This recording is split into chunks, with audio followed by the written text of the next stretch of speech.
Oh, g'day everyone, and welcome to another edition of the Weekend Wrap brought to you by CrowCast.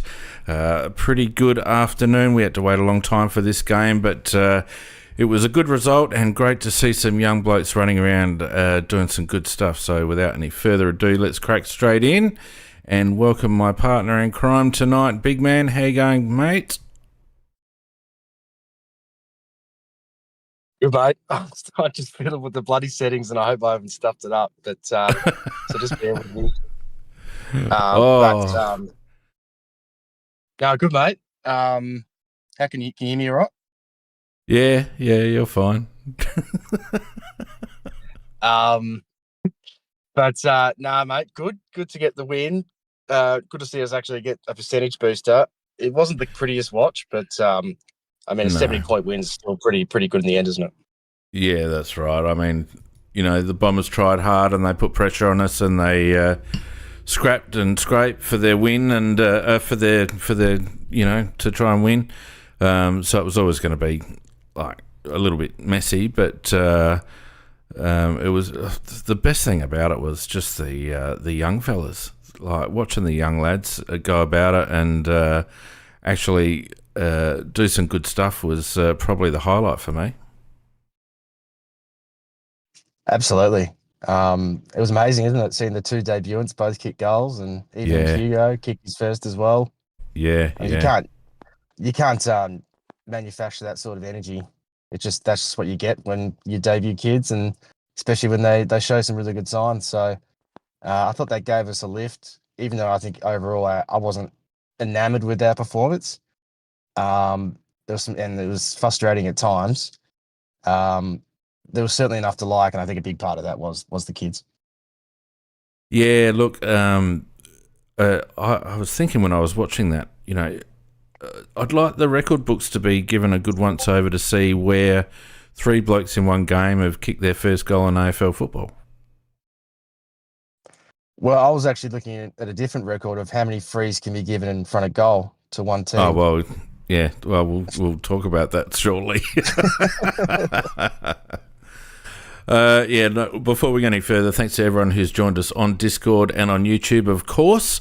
We always have a great audience on Sunday nights on both platforms. Don't forget you can have your say on Discord.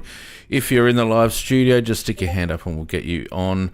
And if you're in the YouTube chat, you can do exactly what Crumpy Gunt has done. You're going to get me in trouble with that. And he's given us a super chat. Rochelle bottled it today. It was a bit soft. They got 7 of the 11 goals from frees. Well, yeah, I don't know whether I agree with the first bit, but we can talk about that during the course of the night. But don't forget also that we're brought to you by the wonderful people at Next Body Corporate Services. One flat fee, no commissions, proactive personal service, Big Man. The up-and-coming body corporate manager in town, and if you've got a strata or community title property, they're the ones to call. Visit them at www.nextbcs.com.au. They say they're the best, mate. Well, they do. I don't know who they are, but whoever they are, they're probably right. Absolutely, they are. They're spot on. All right, let's quickly run through the scores from the weekend. We won't dwell on it. Geelong 15-7 over Collingwood 10-12 there. 25 points and doing their mandatory late season run to the finals. Freo getting up comfortably over the Bulldogs, 37 points in the end. St Kilda going down to the Swans, 16-11 to 13-10 there. Hawthorn in a hard-fought win over North Melbourne by 16 points. The Giants getting up and keeping their wild card hopes alive with a 12-point win over the pair. Carlton, possibly the upset of the season, not just because they won, but the margin, 24-10 to 11-12, an absolute smacking. Today, Richmond getting up over West Coast by 11 points. Melbourne getting up over Gold Coast by 9, and of course our game as well. So if we just quickly look at the ladder, because, you know, it's getting to the pointy end now. And we can see that the Mighty Crows have slipped into the 4. Freo on top with 18 wins, minor premiers already pretty much. Sydney with 15 wins, consolidating in second for the moment. Hawthorn sneaking up on 14 wins. Adelaide, the top of the bunch on 13, along with Brisbane and Melbourne. Geelong and the Bulldogs on 12 wins round out the 8. And then in 9th and 10th, we've got Collingwood on 11 wins, Carlton on 10 wins. Outside of the wild card, we've got St Kilda on 9, along with the Giants. North Melbourne on 8, Gold Coast on 7, Port on 6. West Coast on 4, Richmond 3, and Essendon picking up the number 1 spot at the moment on 2 wins. So, mate, the first thing that came to my mind, and I know it's very negative, but had we not bottled the Port and Collingwood gains, we'd be sitting in second right now probably, or close to it. Yeah, it's painful when you look at it like that. I try not to look at things then that way, mate, because all it does is depress me. But I mean, look, this is how season goes. You always think back, oh, how did we lose this game? How did we lose that one? Particularly the showdown, and then of course last week. I guess in the other side of things, you got how did we beat Geelong? How did we beat Sydney at the SCG? So when it all sort of comes out in the wash, you got 23 games to put your stamp on where you really do sit. I think that's enough games to sort of get a vibe, and it looks like we're probably a 5th or 6th best team, which I suspect is where we'll finish. There's actually a chance we finish 7th. Yes, there is. Anywhere from 4th to 7th, I think. Or probably anywhere from 3rd till 7th if Hawthorn decide to not get off the bus for the rest of the season. But realistically, 4 to 7, I think. Well, with Melbourne beating Gold Coast today, if they beat Freo next week, we're in a bit of strife. So, I mean, if that happens, I mean, I think it will be a pretty handy 7th team, pretty stiff to end up in that spot. But I think that 5th or 6th range is where we're at, and I suspect that's probably where it ends up being in come into round 24. Well, the interesting thing is that as it stands right now, 9th and 10th are both in really good form. So, the losers of the 5th v6 and 7th v8 would not be feeling comfortable coming up against either Collingwood or Carlton at the moment. Yeah, it's funny, isn't it? Like, it's just sometimes it's about where you play teams. Like, the Bulldogs were the team to beat, and Gold Coast in the first month. And now, Bulldogs are going okay, but they're nothing special. And Gold Coast, well, we know what's happened to them. And now it's bloody Carlton, who couldn't get a win for half the season, and now they're bloody destroying Brisbane by nearly 100 points, which is just mind-blowing when you think about it. Without dwelling on it, Carlton, sorry to interrupt, without dwelling on it, is Carlton a case study in what a good coach or a different coach can do to the same group? Because I know they've debuted a few kids, and he's played George Hewitt, whereas Michael Voss didn't want to play him. But they're a different side, completely different side. Yeah, I think there's two sides to it. I mean, no doubt they've improved a lot, and I think Voss made some strange decisions that have shown to be the case since Fraser took over in terms of selection. But there's also the other side of things where we've seen this before from Carlton. When Teague was in as caretaker coach, they played really well. They played much better, I will say. Ended up obviously keeping him on as a senior coach, which obviously didn't pan out too well for them. We've seen at other teams as well where there's a bit of a dead cat bounce, but this one just keeps going. And at some point, you have to actually respect that Fraser knows what he's doing. I still think there's a bit of a woe is me culture at Carlton, where as soon as things go bad, they chuck the sads and they want the coach sacked and rinse and repeat. But I'd back us against them, of course, particularly at Adelaide Oval. But they're definitely on the more dangerous end of the top, 10 teams right now. They're in better form than some of the teams around us. Yeah, incredible. Absolutely. Right, just quickly, just mentioning Brownie, of course, is not here this week. As he mentioned, he's probably sitting in an airport in America somewhere, hopefully not being accosted by ICE agents. You went and saw John Cougar Mellencamp in Atlanta last night. John Cougar Mellencamp, or John Cougar, or whatever he goes by these days, is Brownie's all-time favourite artist, and our mate in the US for Brownie's upcoming birthday shouted him tickets. So a bit of a lifetime experience for him, which is fantastic. So I heard from him earlier in the week. He was having a great time. So I think he'll be back next week, but then he's off again as well. Bloody hell. I asked him whether he needed a visa to get back into Australia. He's away so much lately, but doing well. Good on him. All right. I was going to say, who's your favourite artist, boss? Oh, well, that's a tough one. I mean, for a long time it was probably Foo Fighters, but I kind of went off them now. My eldest son has got me into a bit of metal, so there's a few metal bands flying around that I don't mind. Okay.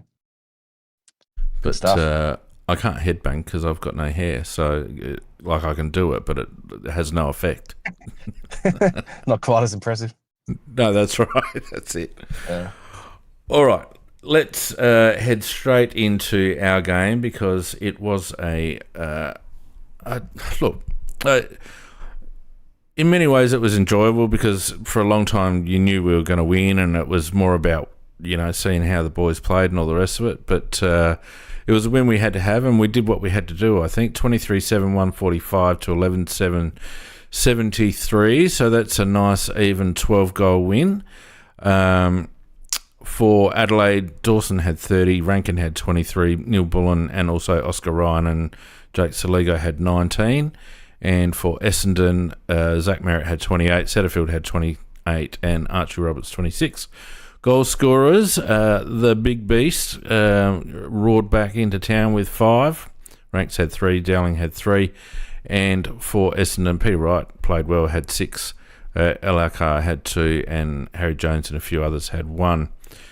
Pretty even spread, big man. I think when the game was there to be won, it was pleasing to see that it wasn't left to the usual suspects. It was a pretty good showing by a lot of the players, including the debutantes. And I mean, those games are sometimes a bit of a banana peel, as someone described a game before.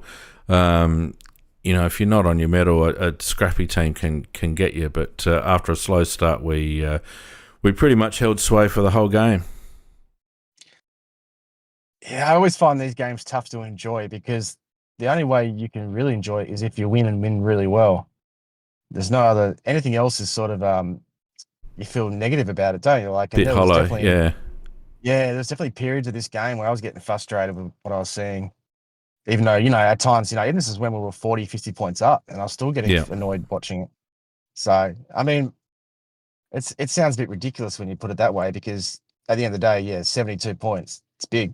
But, unless you win by like 100 plus, you can't help but find all the faults in it, can you? No, look, that's true. But by the same token, I think that,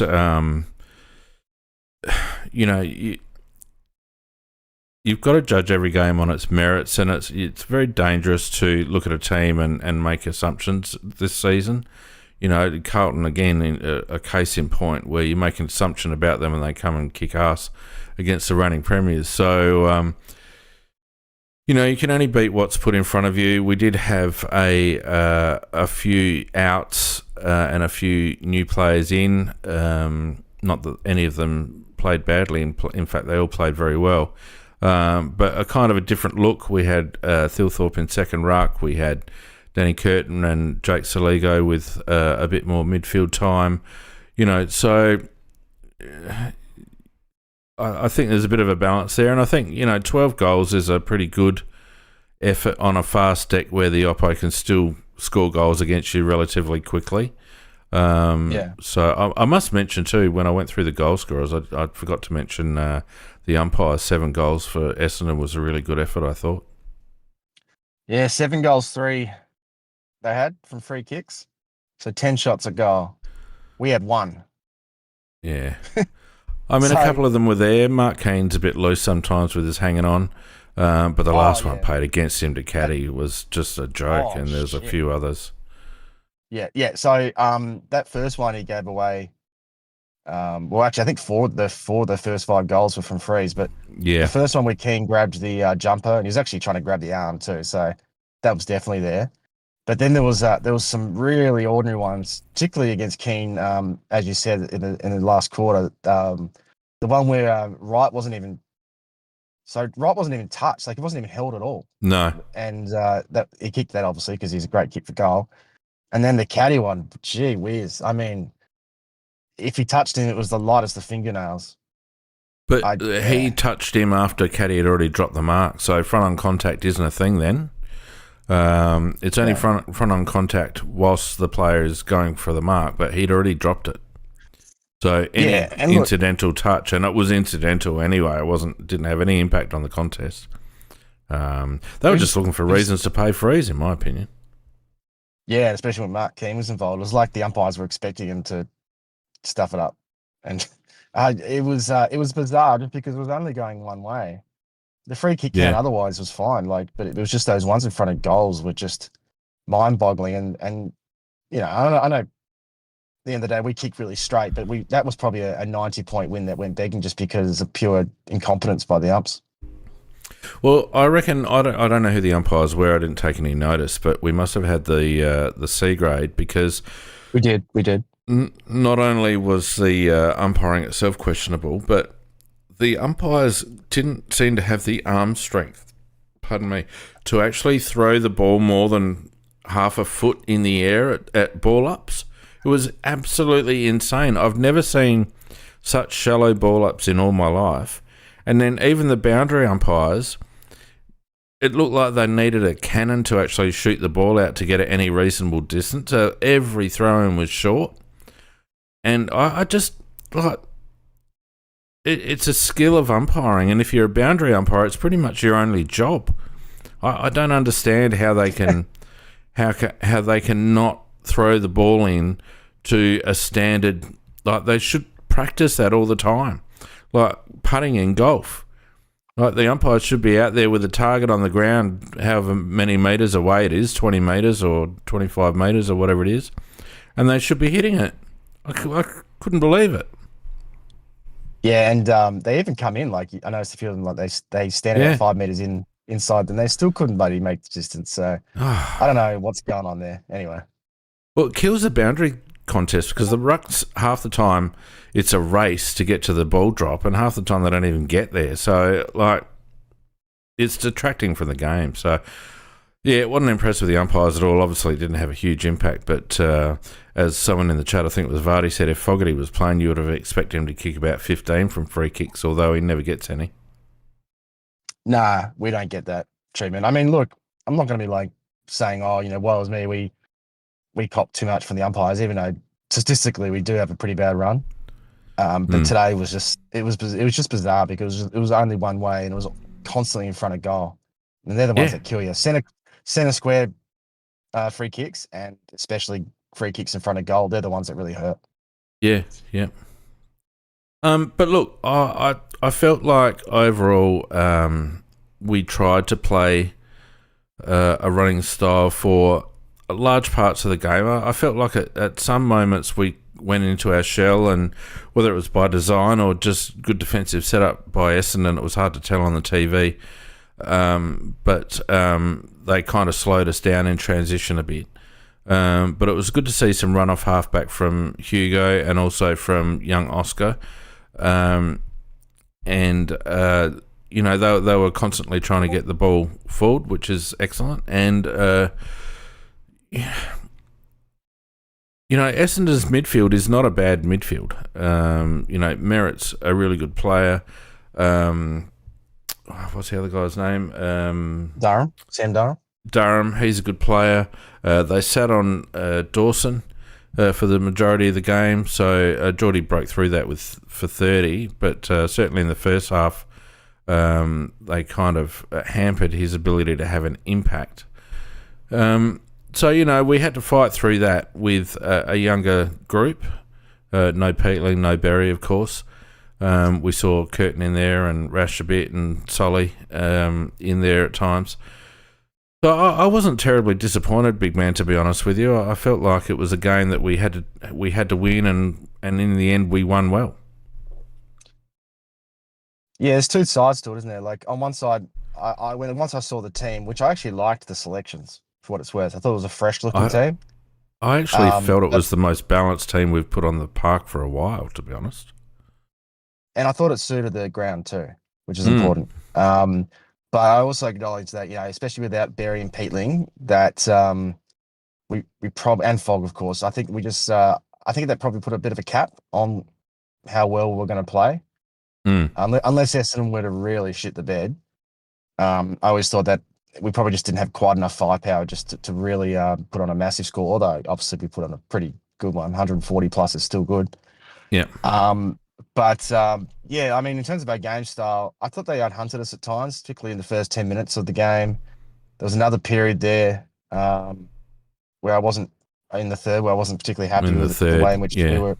Yeah, I thought we were just getting out hunted, which is probably a bit of a, obviously the impact of not having Barry and Peatling because they're obviously coal-faced players. But I just thought we were a bit standoffish at times. But then we'll obviously just have these really quick bursts of Mm. goals and just put the margin, even in that first quarter, we just went bang in the last 5 minutes and kicked, 4 or 5 goals. And you could almost sense that the game was almost done at that point. So Yeah. there was another frustrating period late in the second quarter where we had enough of the ascendancy, but with a minute to go, we decided, no, we're going to chip it around. And Oscar Ryan played a really good game, but he actually could have had kicked it long to a forward entry with 40 seconds on the clock. And even if you kick it behind, the other team's not going to score. But Mm. instead he went backwards and then we went sideways. Max kicked it to a contest and then they nearly bloody scored yesterday. Yeah. And I just thought to Yeah. myself, that is so dumb. So I don't know why we did that. It wasn't the time to do it. I mean, we clearly played that ground really well, Etihad or Marvel, whatever it's called these days. We have a good record there. I think it suits us. And when we play that frenetic, gung ho game style, we look really good. And when you got bloody Thilthorpe taking contested marks every time it goes near him, that makes it look even better. Yeah, so we'll get into individuals in a minute, but how good was it to see him clunk a few and really hit the ball hard on the lead? It was really good to see him back, and even though he didn't do great things in the ruck, I felt his energy around the stoppage when he was in the ruck was really positive as well. It just adds another body because he's not that Lockie McAndrew is terrible in those situations, but Riley Thilthorpe it gives you almost another ground ball player when he's in there. There was periods today where he just looked like he was everywhere. Yeah. He was taking clunks up forward. I was seeing him in the bloody back line intercepting, and he was roaming around. He would have clunked up a lot of Ks today. And I know it's an easy opposition, so he wasn't against the best of the best. Although Zach Reed can be all right sometimes, but he obviously monstered him. But that was such a great confidence booster for Filthy, and I think just some of the marks he took. I think anyone would have struggled defending them when he's that tall and reach that high, and he clunks it with one take. I don't think it matters. It could have been bloody Tom Barras or whoever, Harris Andrews, and I reckon they would have struggled at times. What I've noticed with Riley when he starts grabbing them, he actually, and it probably explains why he's got so many fingers half busted, because he takes the ball in his fingers. Have you noticed that? He doesn't take the ball in the palm of his hands when he marks. He tends to take them in the fingers. Okay. Because he often looks like he's a little bit like he's like not going to get it. Like some of the grabs that he takes, when you actually watch it hit his hands, it's not in the palm of his hands. It's actually a little bit higher in his hands. It's quite unusual. I noticed it today. One in particular to the right of screen where it was a particularly strong mark after I think it was a bit of a dart in from maybe Ranks. And he definitely took it in the fingers. It was quite unusual. Let's quickly go through the team stats. Disposals even 350 to 349. We kicked the ball more, 215 to 194. They handled more, 156 to 134. Inside 50s was key, 58 to 40. Disposal efficiency, as you'd expect, was high, but ours was very good at 80%. There's at 76. Our efficiency inside 50 was better. We took quite a few marks inside forward 50. 56, or basically 57% efficiency to 43. Free kicks in Essendon's favour, 24 to 19. Around stoppage, Lockie McAndrew and Thilthorpe, obviously, 47 hitouts to 29. I didn't feel like Lockie McAndrew had his best game around the ground, but I think in the middle, even though we won the centre clearances 17 to 13, I felt like their clearances out of centre were maybe a little bit cleaner. Overall, we won clearances 39 to 33. Around stoppage, it was 22 to 20. But unfortunately, Wheelo Stats hasn't updated for our game yet. But I heard some stat about how much we scored from stoppage, big man, and it was some ridiculous amount that we'd scored from stoppage. So obviously our stoppage work was pretty good. Possessions, 124 to 118 contested, 225, 229 uncontested. Turnovers even, 56, 58. Marks, 104 to 84 was where we dominated. And isn't it ironic that we picked a smaller side this week and gained the aerial ascendancy? Shows you what a bit of space will do. Marks inside 50, 23 to 6. That shows you what a bit of space will do. Right, that tells me that if you like, because Marvel's not a huge ground, and if you got 3 or 4 tools up there, going for the marks, it does clog things up. But having Thilthorpe, Tex, the new lad up there, always seemed, and Thilthorpe was very much the focal point. Far more effective. Contested marks overall 17 to 3. So that was good. Tackles fairly even, 57, 55 our way. Inside 50, 10 each. So statistically, there wasn't a lot of difference. I think we used the ball a lot better with the ball in hand. They tried hard, but probably weren't as effective for large portions of the game when it was their turn on possession. So I think we just made the most of our chances and we were far more effective up forward. I think that's what it came down to. Yeah, there were definitely periods of the game where I was getting frustrated seeing how Essendon were able to stretch the ground a bit and get those short kicks, chains into their forward line. It felt like, I don't know if we were playing a bit loose or our structure wasn't quite right, but I wasn't overly happy sometimes with our ability to defend the ground.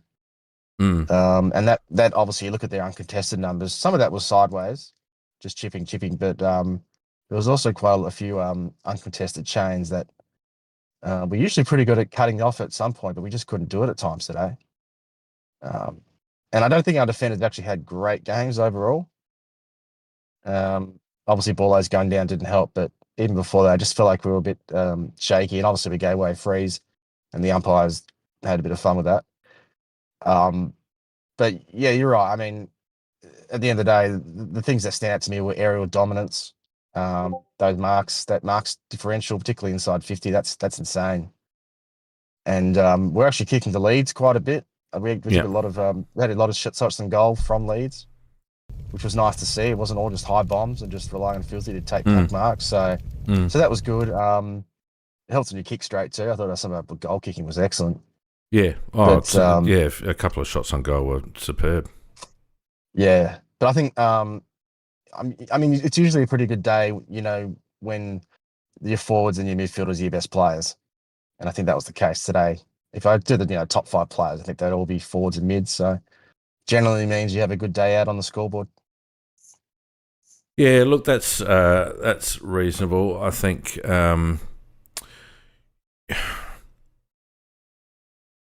I could probably think of maybe 2 blokes that I was a bit down on. We might as well get them out of the way early. Max is having a really average year, in my opinion, and looked very panicky early. That one where he got done holding the ball, where the umpires gave them 2 shots at goal. I don't know why it just didn't step out of bounds. And not long after that, he gave a wayward handball that caused a turnover up the ground. I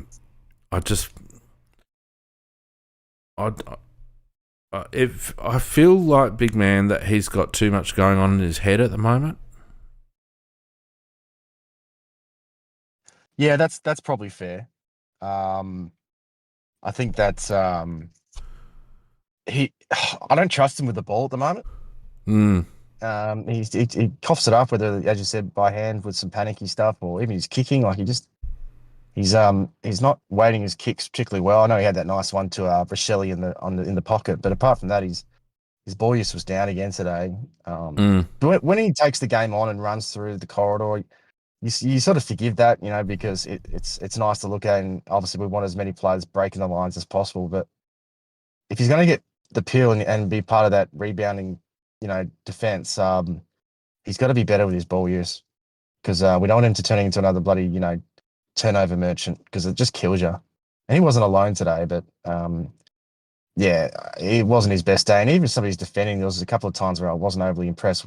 Where usually, I think that's something that you can always rely on, is even if he's not having much of the pill, he's going to defend well. But yeah, one or two. Yeah, he had to cover on Caddy for a while, which was probably a big ask, and I don't think he did too bad a job. Yeah, that's true. No, Caddy. Worrell was worse. If he had to, in terms of defending, he got beaten comprehensively at times, like 3 or 4 times, I reckon, during the course of the game. And that's been a bit of a theme for Woz this year, unfortunately, with his defending one-on-one. He seems to be out of position a lot. He plays from in front, and often he gets caught too far in front. I also wonder whether he might have copped a bruised rib when he went down for a little while there, and it seemed to hamper him after that as well. And I just wonder whether that's I thought initially got winded, but I just wonder whether it's a rib. Yeah. Well, there's a few I saw the Warrior one. He looked pretty sore, and he had to defend. I think it probably was Caddy or someone.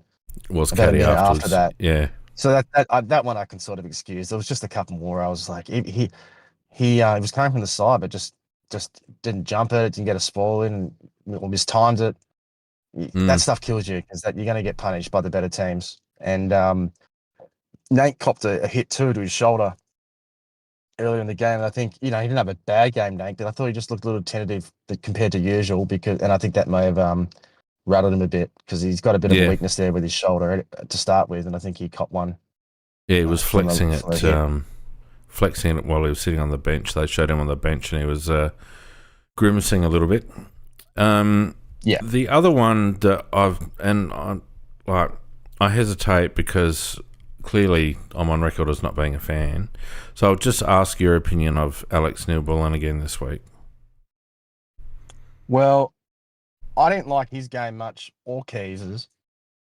But then Keys sort of managed to scrounge a couple of goals in the last quarter, and it makes it look a bit better, doesn't it? But I think both struggled.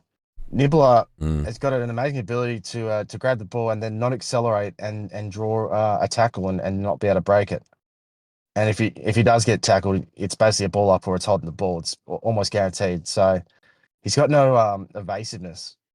He's got no lateral movement whatsoever. Yeah, when you're small and you're not super quick, you got to have a step, and he doesn't know that either. So it's hard, because look at the stats at the end of the game. Like, Nibbler had a bit of it. He had his 17 touches or whatever, and a few score involvements, and he's pretty consistent week to week. But in the actual moments itself, he frustrates me. He's not horrible, but I've seen some good games from him this year and since he's come into the club. But there's also been a lot of disappointments, and I think he could definitely benefit from a rest. If even one of the first, I'd rest this week along with McAndrew. And obviously Baldass will come out because of that hamstring, most likely. Yeah. So, but I think he badly needs. He doesn't seem to have any ability to get any separation at all from his opponents. He's got no evasiveness, like you said. He seems almost content to accept contact and squirrel up and turtle up. That one that he got the free for on like going into the forward lines where he got the ball and you could tell he had nothing left in his legs and he just went to ground. But, oh my God, what are you doing? And he was so lucky to get that free. Oh, look, he knows how to find the ball. So he knows how to work up the ground. Well, he should. He should too. Yeah, and he's a connector. He's sort of like Tom Lynch without the goal kicking or marking. But he's just similar or to evasiveness. Like or evasive. Tommy Lynch could sell some candy. He could sell some bit of candy. But Lynch was a pretty handy player, wasn't he? Like Nibbler was there's enough. Obviously, he's going to stay in the team because Nixie loves him, and he usually does enough. But I just thought we'd get a bit more out of him.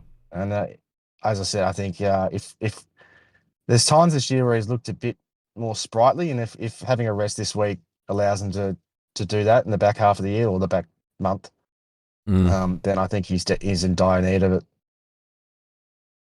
Yeah, and you mentioned the other one, Keys. I didn't think Keys was very impressive again at all. Ran around like a headless chook, got on the end of a couple, including one that I thought was going to cost the Wookiees debut goal. My goodness. Why did he call for that? Oh, no, I was okay with that. That's actually a team requirement that if you have a player forward of you, the ball goal side, and they're by themselves, you give the handball. That's just how it is. The kid was 15 metres out. I know, that's just the team rule. And Ludo did it instinctively because that's how he's already bought into that. That's just how it is. I think it's good. It's good from the Wookiee that he did it. What I'm saying is, why would Keezer put himself in that position? Didn't need to. He's a seagull. He's an absolute. Oh no, he is a seagull. I'm just explaining the mentality behind it. He snapped he's a chip from the thief. pocket was pretty good, but he just what a thing that annoys me about Keezy, and I'm more of a fan than you are, but when there's a 50-50 opportunity, like a little half chance, the ball spills, he never seems to emerge with a goal side. He will spill it, or he will fumble, or the other. But that's a recent thing. That's a recent thing because I've got to say one of the things that I really enjoyed about Keys in the past was he was almost as good as Rankin at forward 50 stoppages. He would quite often be able to run through a stoppage and carry the ball and put a shot on goal. He used to kick those goals, but I haven't seen him be effective at forward 50 stoppages for a long time now. And like you say, he seems to have lost the ability to take the ball cleanly. So he just hustles and bustles, and like it's. I feel like his skill set is diminishing, and his fitness and his ability to run is obviously his one word. And as a consequence, he hits the scoreboards because he just puts himself in the frame so often that he can't help but hit the scoreboard. But there's not a lot else going on, in my opinion.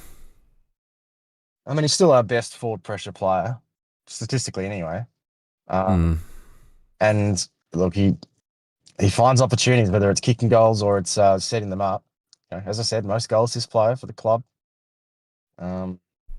He's kicked 25 now for the year, or maybe a little bit more than that, somewhere around there. So he's going to probably kick 30 plus again. I mean, it's one of those. He's one of those players you have to take the bad with the good. There's definitely been less good this year than compared to last year, but I still think at the end of the day, he's still pretty. I think most clubs would be happy to have Keys in their team. Despite his flaws, because he actually is quite effective. I disagree with that. I don't think he'd be first picked in too many other sides. Oh, look, maybe not the best of the best. Like compared to a Dylan Moore and a Conor McDonald at Hawthorn, or a Graham Myers and I suppose we got Jack Martin there. Who's the other four that got that roams around? Oh, Manor. Manor. Yeah, he's not Manor's as good as fantastic. Geelong, but I still think I think he'd be harsh there. I think he'd still be taken in at least half the teams in the AFL. 40 brings. Yeah, the ones below us. Probably. Yeah, I mean that kind of says it all. Yeah, so I mean, but look, I'm clutching at straws because it was a really good win, and I want to just focus initially on the new kids because I was it was so good to see some new kids running around in Crow's colours, albeit in that god awful away strip that we use. Yeah. I can't stand it. And the first one I want to talk about is Oscar Ryan. Now, Oscar Ryan has been thought by many to be a D-list candidate at the end of this season, and he's come in and he's had 19 disposals, 11 kicks, 8 handballs, had 3 marks, 3 tackles, 1 clearance, 278 metres gained. He's it wasn't as if he was a bit player. He spent 78% time on ground. He had 3 inside 50s. He had 8 score involvements, 5 intercept possessions, went at 90% disposal. I mean, that's some sort of a game. And I know it's Essendon, it doesn't matter. That's some sort of a game from the debutant. Yeah, it was impressive. Good deck for him to play on, and obviously good opposition. But no doubt, I think he definitely exceeded my expectations anyway. This is He a looked guy that we've been tracking composed. for a while. Yeah. His first year, he really came onto the scene. He looked like he was the most ready of the 3 Of draftees, the lot, actually, yeah. Even more than Yeah. Curtin. There was a period there where he should have got a game. I think it was Hinge that came out and Brody Smith replaced him instead of Ryan. Yeah. And then last year he was a bit up and down, but he had some good patches. But then he would hurt himself. I think he had a really badly done hamstring in the back half of the year. Yeah. I think he broke his jaw He at some bust his stage. jaw, didn't he? Yeah. And so look, he's had some injury issues. I've been a bit concerned of his lack of improvement, particularly this year, and some of his issues in terms of like if he gets tackled, he often drops the ball. Like his ball security had the shades of Ned McHenry about him, and every so often he'll do this drubber kick where he just gets too lazy on his action, but. He has been in good form lately, and I was still rapt to see him get an opportunity because, I just think back to his first year and how much I was loving what he was doing at sample level. So to see him come straight in and not look out of place from the first time he got it was a real credit to him. And clearly, you got to take in consideration the opposition, but he's one of our best defenders today. Like he was better than Max, he was better than Nank, he was better than Worrell. Hugo. So he's got Hugo. He was better than Hugo too. Who I don't think was bad though, but Ryan was better. So I mean, there's something in that. So he gets another gig, has to. I know What Laird's probably going to come back this week or the week after, one of the two, but you can't take Ryan out. He's certainly earned another opportunity, and of course, this raises questions about what we do with him at the end of the year because he's out of contract. See, and this is the thing that bothers me, big man, because we thought so little of him during the course of this season, despite Geordie Dawson saying that he's been ready for months. We thought so little of him that we thought we had to go out in the mid-season draft and get a running halfback. That's the bit that concerns me, because now we've got a kid who can obviously play at the level, who's out of contract, and who we might lose after having him on the list for 3 years. That's a concern, in my opinion. Well, when you say lose, I'm not. I mean, we don't know, but I'm not convinced there's going to be anyone after him just yet. Anyway. Well, maybe after today they might. Yeah.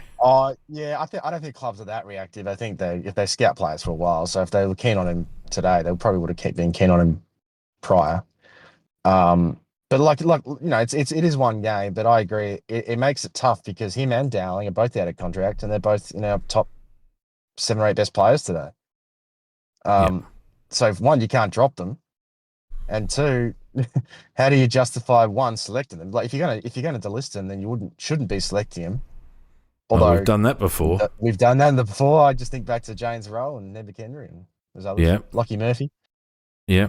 So if we have his card stamped and we still playing, that's just ridiculous. But as you know, we do have history in doing that.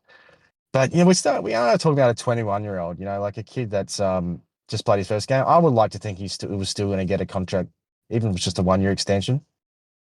and see how he Well, goes. I mean, And it Billy's makes hard me because he's a wonder bit older. why he doesn't have a contract. Because is it because he's not accepting what's on the table in front of him, or we haven't put anything in front of him? I reckon it would be the second. Yeah, I think it would be too.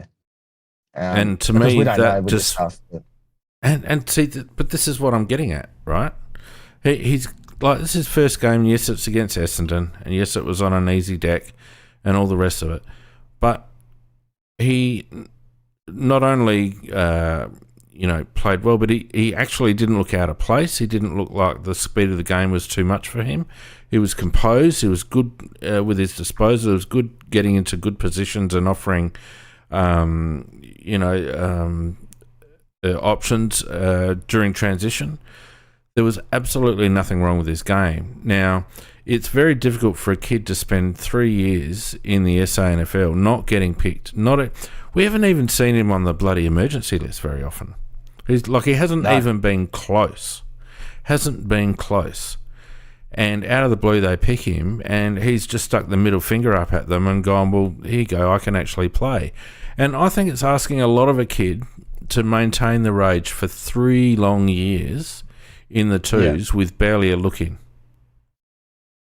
no, I agree.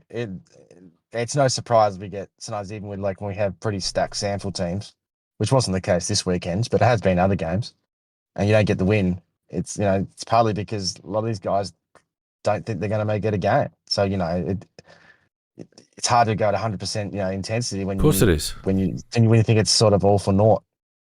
And he would have felt like he was going through the motions. I honestly, at times earlier this year, I thought he looked like he had checked out.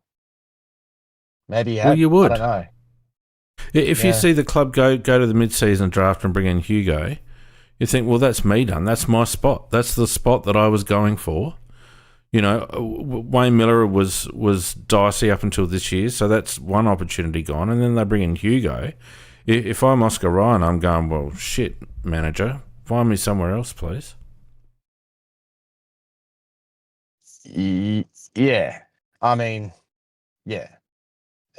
I guess a lot of these guys they have to look long term and say, okay, how do I fit in this team? Hugo coming in definitely put a spanner in the works for a guy like Ryan, but you still have to look at the team and say, okay, well, you got Laird, he's only got a year left, if that. Um, and but the problem is that the rest of the group are actually pretty young. My Hugo's my 22, my Max is 22. my point is Miller, Miller, our Miller is probably the talent only young one. spotting. It's the way that we have not nurtured the kid, right? Well, we haven't developed the kid. The kid's been toiling away in the twos, and probably been on a downward trend form wise for the second half of that 3 year period.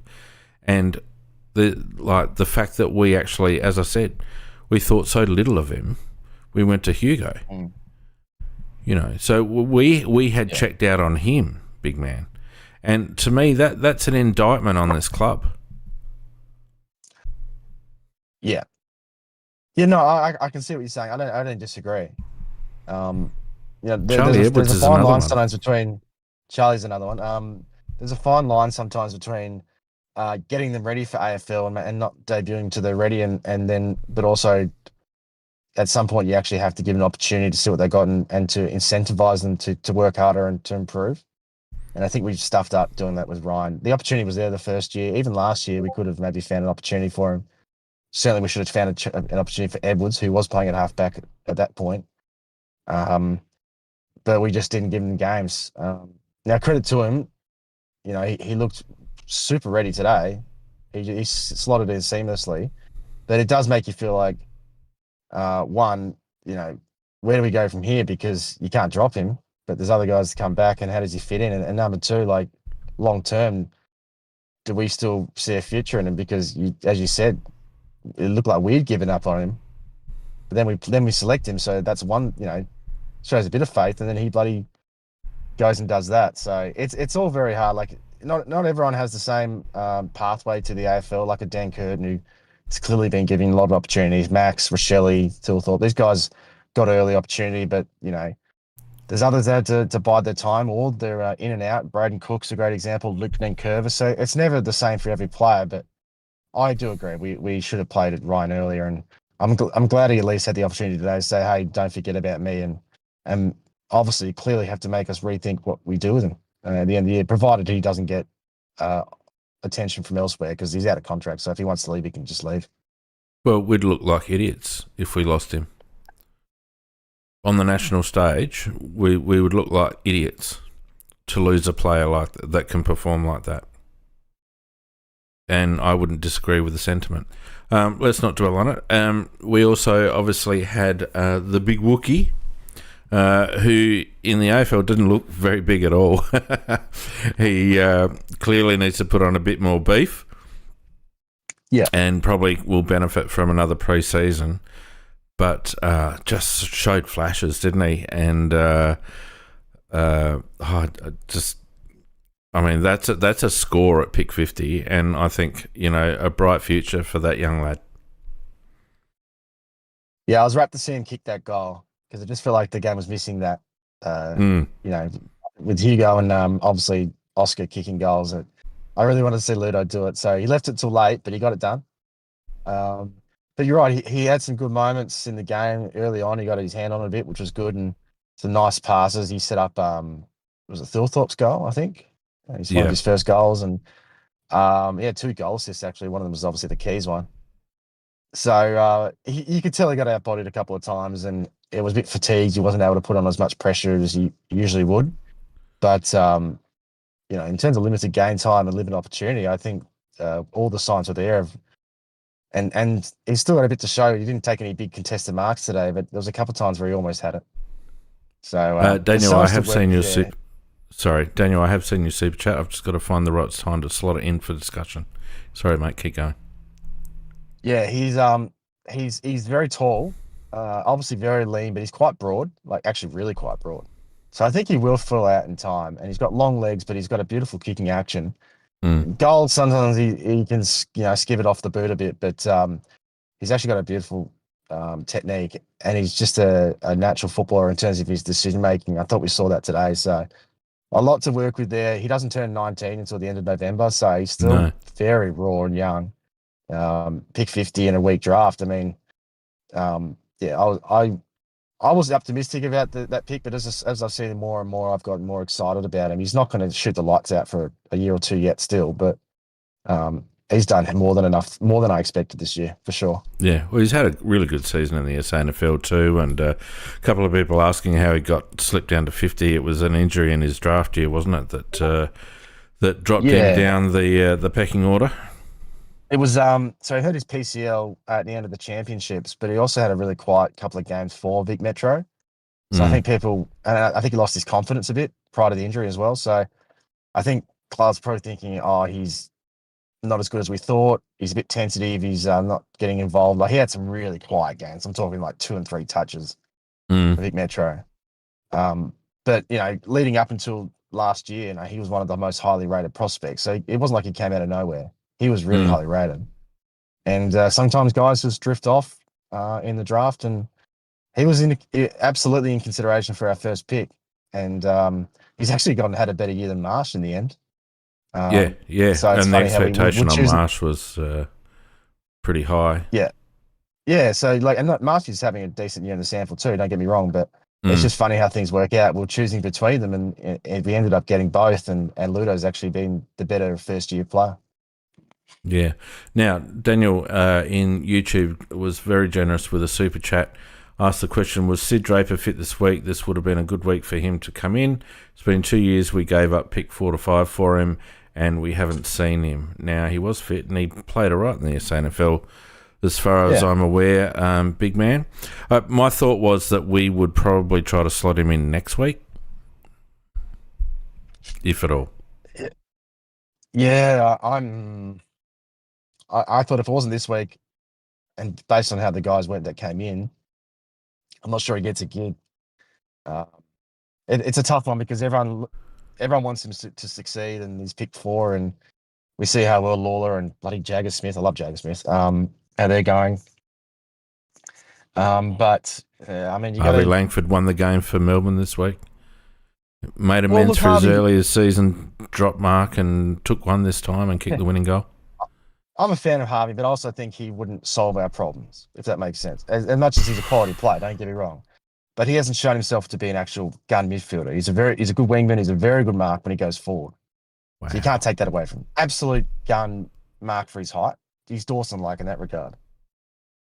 We'll have to wait and see whether he's an actual midfielder, like an actual inside mid, because he's got some issues with his game in that regard. And I've always had those thoughts pre-draft. But there's no doubt he's bloody playing better than Draper has. No doubt about it. Sid's a tough one because you got to consider all the stuff. He missed so much training this year, but there was a point where you want him to have more of an impact. He got more outside ball this weekend, which was good to see.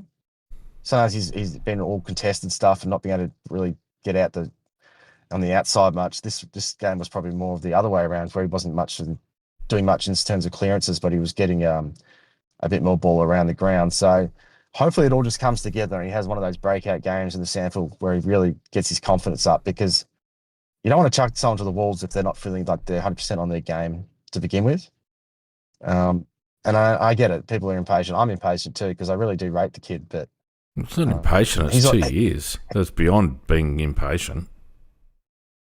It's 2 years, but he was a non-factor for nearly 4 months of the off season. Like he didn't play any footy, train any footy until March, basically. You're on the back foot in that regard. I would have thought his natural talent would have sort of circumvented that a bit at some point, and he just dominates regardless. That hasn't happened yet. He's not playing terrible footy. He's just not playing particularly dominant at all. He's just sort of a bit player at the moment, which is not what we want. But it might just be a write-off this year. We're just getting gains into him, and hopefully he just has a great off-season without injuries, and he can just go straight to the team round one. I think that's the hope.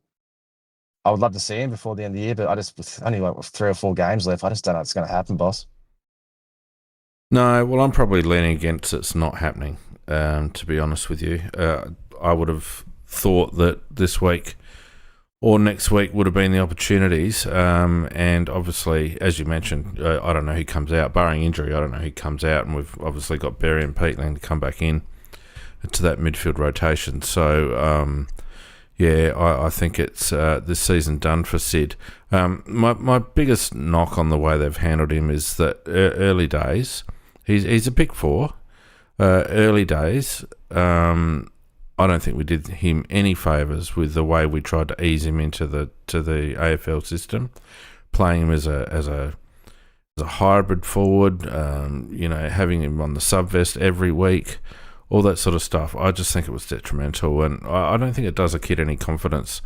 It certainly brings them down to earth pretty quickly. After they've gone so high in the draft, it brings them down to earth pretty quickly, and we've seen all the other kids around him be trusted.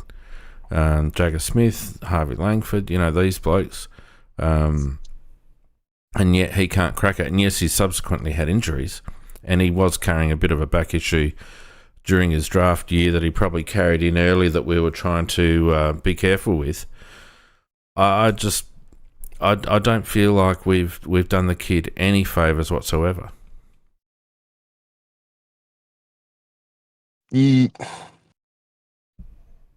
I think his body hasn't done him many favours more than we. I don't think it's helped. Yeah, it's a really tough one because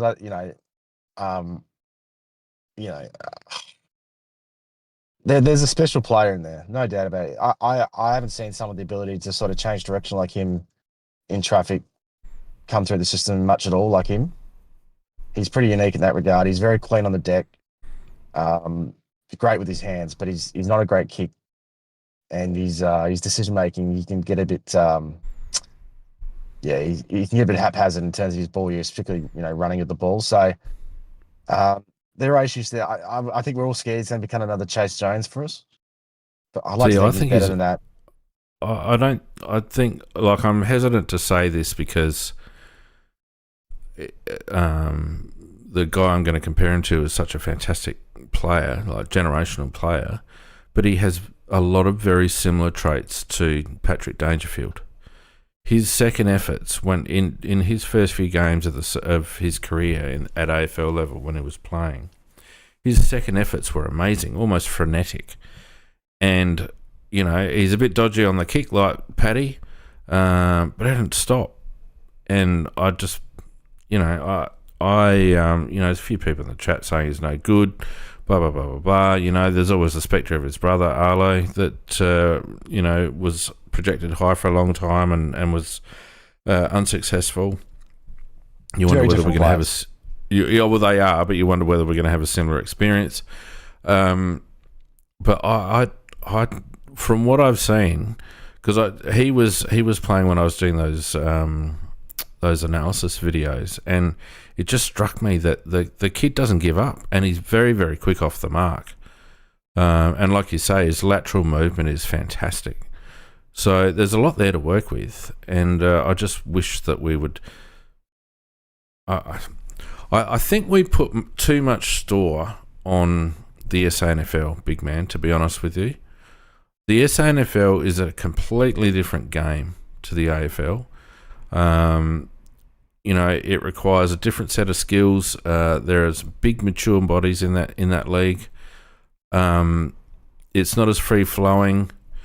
It's probably not as structured as AFL footy. And I think it's easy for a kid to get lost in that system. Oscar Ryan's probably a classic example, and Charlie, where you can get lost getting 20 to 22 possessions a game and not really standing out. And I just think sometimes our club puts too much store on SANFL form. No, that's fair. I do think there's also at some point you got to bash the door down yourself. And I'm looking at Billy Dowling. Dowling was getting high 20s and a goal or two each game for a year and a half now. Mm. And I think I'm not saying Sid has to do exactly that, but if you're going to be that, you're going to be the player we think you're going to be, you're going to get it done regardless, because you're a ball magnet or you're that sort of impact player, and he just probably hasn't been able to have that sort of impact. Yeah, there's been flashes of it, but he hasn't really put that four quarter game together yet. And I guess on his side of things, I don't think he'd go, if he was chosen to play this week, that'd be great. But would he feel 100% confident that he's in his game right now to perform like he'd want to perform? Like, AFL's a bloody tough gig. Even against Richmond, it's a tough gig. I'm not saying we shouldn't do it, but I just wonder if he's feeling 100% about his own game. And if he's not feeling 100% about his own game, then that's on us as a club. Because there's no reason why. But I think but that also comes with the injury. Like when you have osteitis pubis, and then your body break your jaw as well. Like it's such interruptions. Like that.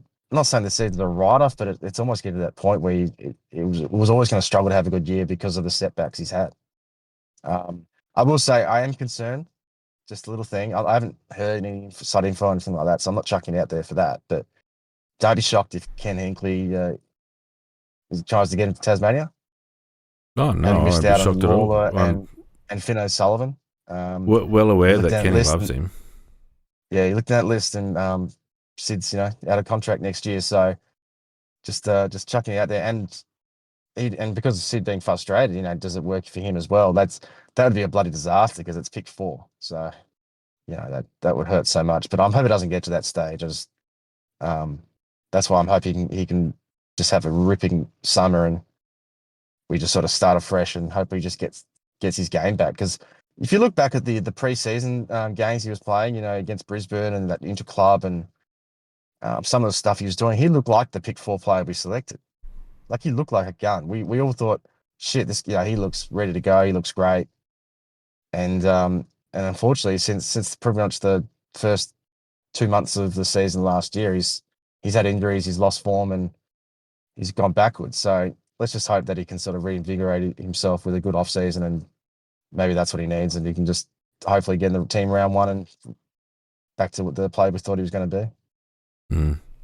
I don't know. Do you reckon Harvey Langford would tear up the SANFL? On the wing, it's hard, isn't it? It's a pretty hard gig on the wing. If Correct. he's playing inside mid, you'd go right. I mean, look, I was a big fan of Harvey Langford more than some, because some people were saying they didn't want it at all, and I was like, no, this kid's great overhead, massive kick, can play multiple positions. Like, I was a big fan, but I also realised, one, he is a bit sluggish on the deck. I'm not saying it's a pace issue so much as he's just not a great inside ball player. And secondly, I think he would have been a flight risk. just the vibe I'm No, no, getting no. from You Harvey. misunderstand where I'm going with that question.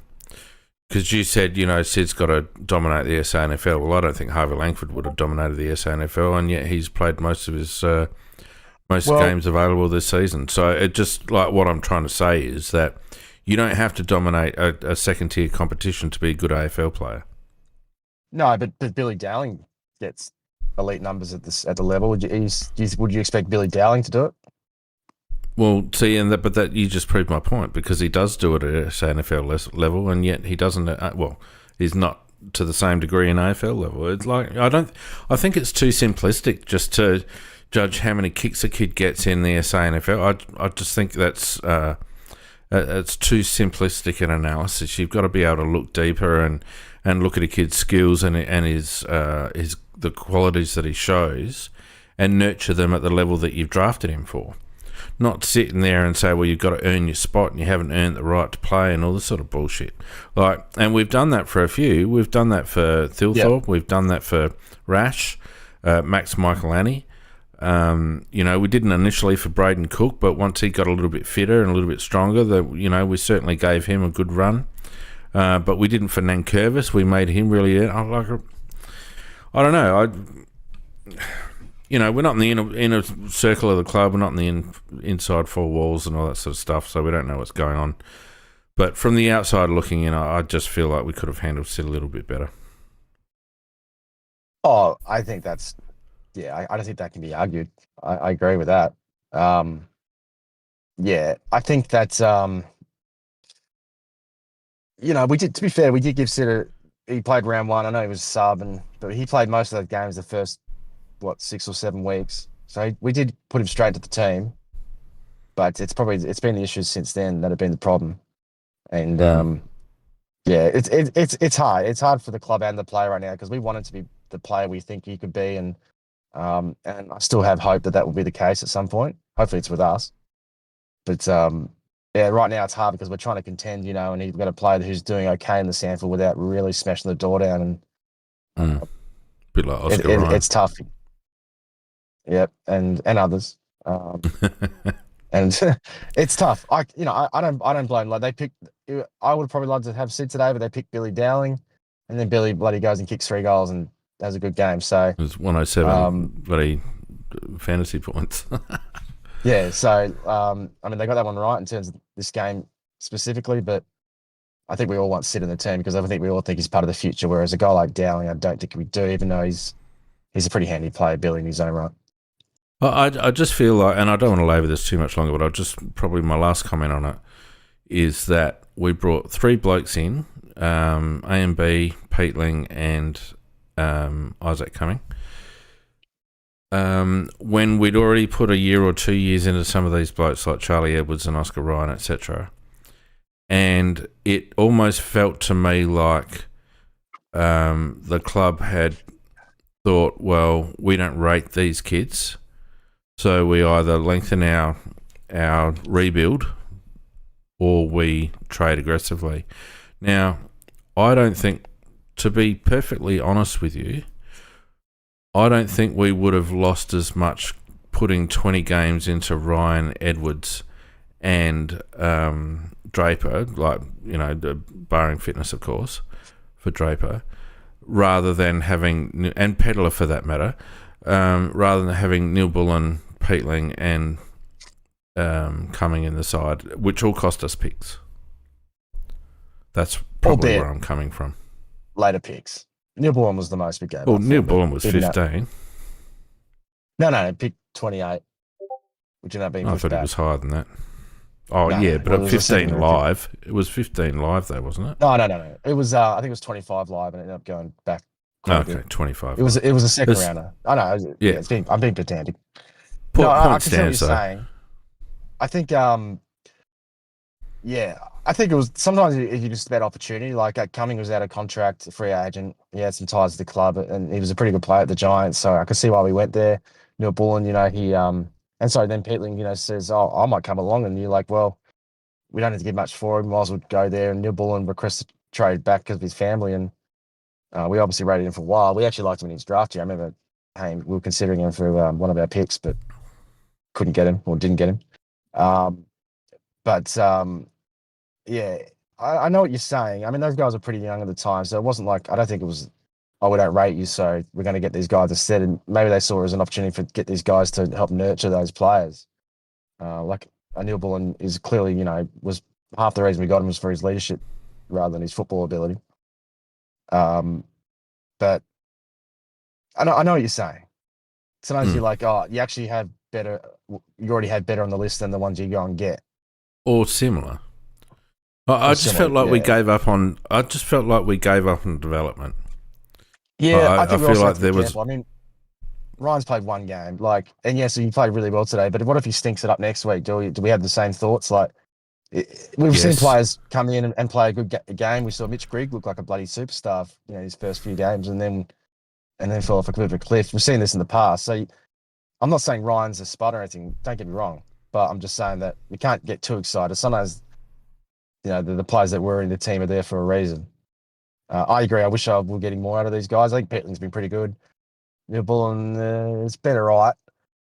Cumming has been frustrating, but so now none of them have smashed the house down. But so I sort of half agree with you, if that makes sense, boss. So you're sitting on the fence. All right, that's cool. That's what I do best, isn't it? Now, we have asked people to put their hands up if they want to come on live, big man, and we've lamented the fact that there hasn't been much activity in that space this season, but we've got two people with their hand up right now, and one of them's been waiting for quite some time. So we'll bring him on first, and this is the guy that does you for dulcet tones, mate. JT Groove, how are you, sir? Good evening, gentlemen. Nice to be on again. Thanks for having me. It's like chocolate running in my ears. You're too kind. It was a funny game today, wasn't it? I mean, it's hard to get excited when you sort of play one of the minnows, but good to get some confidence into some of our better players and get to see some of our young players get a run and, only get away with one injury, which obviously with Borlase doing a hamstring awareness, clearly it's going to be Butsy next week, straight on to Lynch for Richmond, see a bit of red mist like we did in the past when he hit him. Sorry, Jack, I was going to say, I think just be careful with Butts. I think he might have hurt his Achilles in some way. Oh, did he really? Oh, I didn't know that. Oh, on the weekend. Oh, no. So. Yeah, I know, right? Not Nick Murray. Oh, no. Oh, that's not going to be good. All right. Yeah. Scratch that then. But good to see. It's good, obviously, debut for Ryan and Ludovic playing in front of no one really over there on a Sunday dead time slot. I mean, it's probably more people at the Ponderosa or Noarlunga yesterday, which was good. I actually thought that I was sitting in the second quarter going, I thought Essendon were playing all right up till the second quarter. And as soon as I thought that, they started turning the ball over and playing grab. They did all right in the first quarter. It was funny because I watched the Essendon versus GWS game. And, that game where the package kicked like 0-7, like he was, I don't know whether he bet on the other team or anything like that. It was pretty crazy. But I actually thought they weren't too bad today. But what I wanted to ask you guys was, I was a bit concerned. Like, obviously, we're pretty solid around. It's pretty hard when you're not really playing against a team that's flying. But I was really actually a bit concerned about some of our offensive forward work today in terms of the ability to lock the ball in because... Milk was actually pretty good. I feel he's actually playing as our defensive forward. Like he lays tackles. You see him, you watch him, he chases hard. But I think A and B and Keys had maybe 2 tackles between them the whole game. And you look at Archie and Dowling and what they bring to the team. And when we've got good old Tex, who's obviously great ball in hand and just amazing when he's got the ball, but he's only really giving the one effort now. So. I can sort of see with Keezer, like he kicks a few goals and it's a bit unco and all that kind of stuff. But I'm a bit worried that we're not really bringing that forward heat like we did in the Sydney game. And I'm a bit concerned that that's not going to bring us in a good place in finals. How do you guys feel about that? It didn't seem to be that sort of game, did it? No. Yeah, I actually noticed this a few times, JT, during the game. There's some times where we actually got the ball pretty deep into our forward pocket or whatever, and we weren't able to put enough pressure on them, and they just managed to get the ball out each time.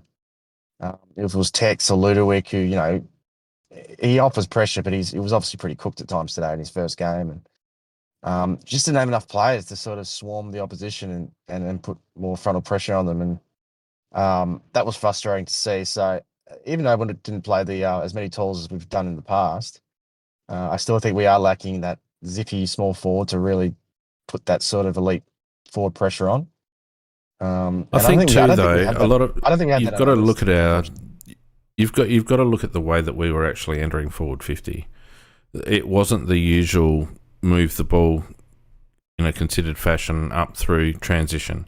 We were playing a little bit of slingshot run and gun stuff, and that means that you don't have a lot of numbers in the forward arc, and I think that contributed to it getting bounced out at times, because I just don't think we're in that sort of forward position. Yeah, that's a good point, because like none of our crummers are really there, like Rochelle or whatever, to feed off of a contested mark or anything like that. You're right. I'm being a bit harsh because I'm feel a bit dirty actually. I feel like the Neil Craig, where we can't pick a gun forward because they don't apply any defensive pressure. So there's a little bit of that about it. With I can tolerate Keys because kick a few goals and things like that, but there's some others where I feel I'd rather a Milk or a Peddler or definitely Archie and those players where they're damaging once they've got the ball, but because they're not liabilities when the ball comes out the forward front. So I'm just a bit concerned about some of our players there against even on a weak team today. But I'll take your point, boss. I think it's that type of game where it's counter-attacky, so you don't really necessarily see some of that pressure that you might in a higher quality game. I agree, mate. Well said. I'm with you with regards to the personnel. I thought Milk had a really good game today, and I really liked his energy in the forward half. I felt like he hunted the opponents when they had the ball and put pressure on. I didn't see Neil Bullen do much of that at all, and to be quite frank, I didn't see Keys do a lot of that, to be honest. So, Pedler, for mine, offers more than either of those two players in that part of the game. And to be fair to Luke, yeah, it's a shame he's out. To be fair to Luke, he's been hitting the scoreboard the last few weeks that he was playing. So it's a bit of a shame that he's not around. Yeah, I don't know whether we've got anyone else in the twos that could step in apart from Peds. I don't think there's anyone else. So I think we're kind of stuck with what we've got there. No, I tend to agree. It's sort of what we got, but I see your comment there in the chat, big man, about I really rate Nebula's pressure. Though I do sound a bit different from Nebula. I mean, when I played footy, we played very different positions. So I was play? like that. Oh, I got up to under 10, so I was pretty good. But I was like that spasmodic half forward, like do nothing for 5 games, and kick a bag on the 6th game. Yeah.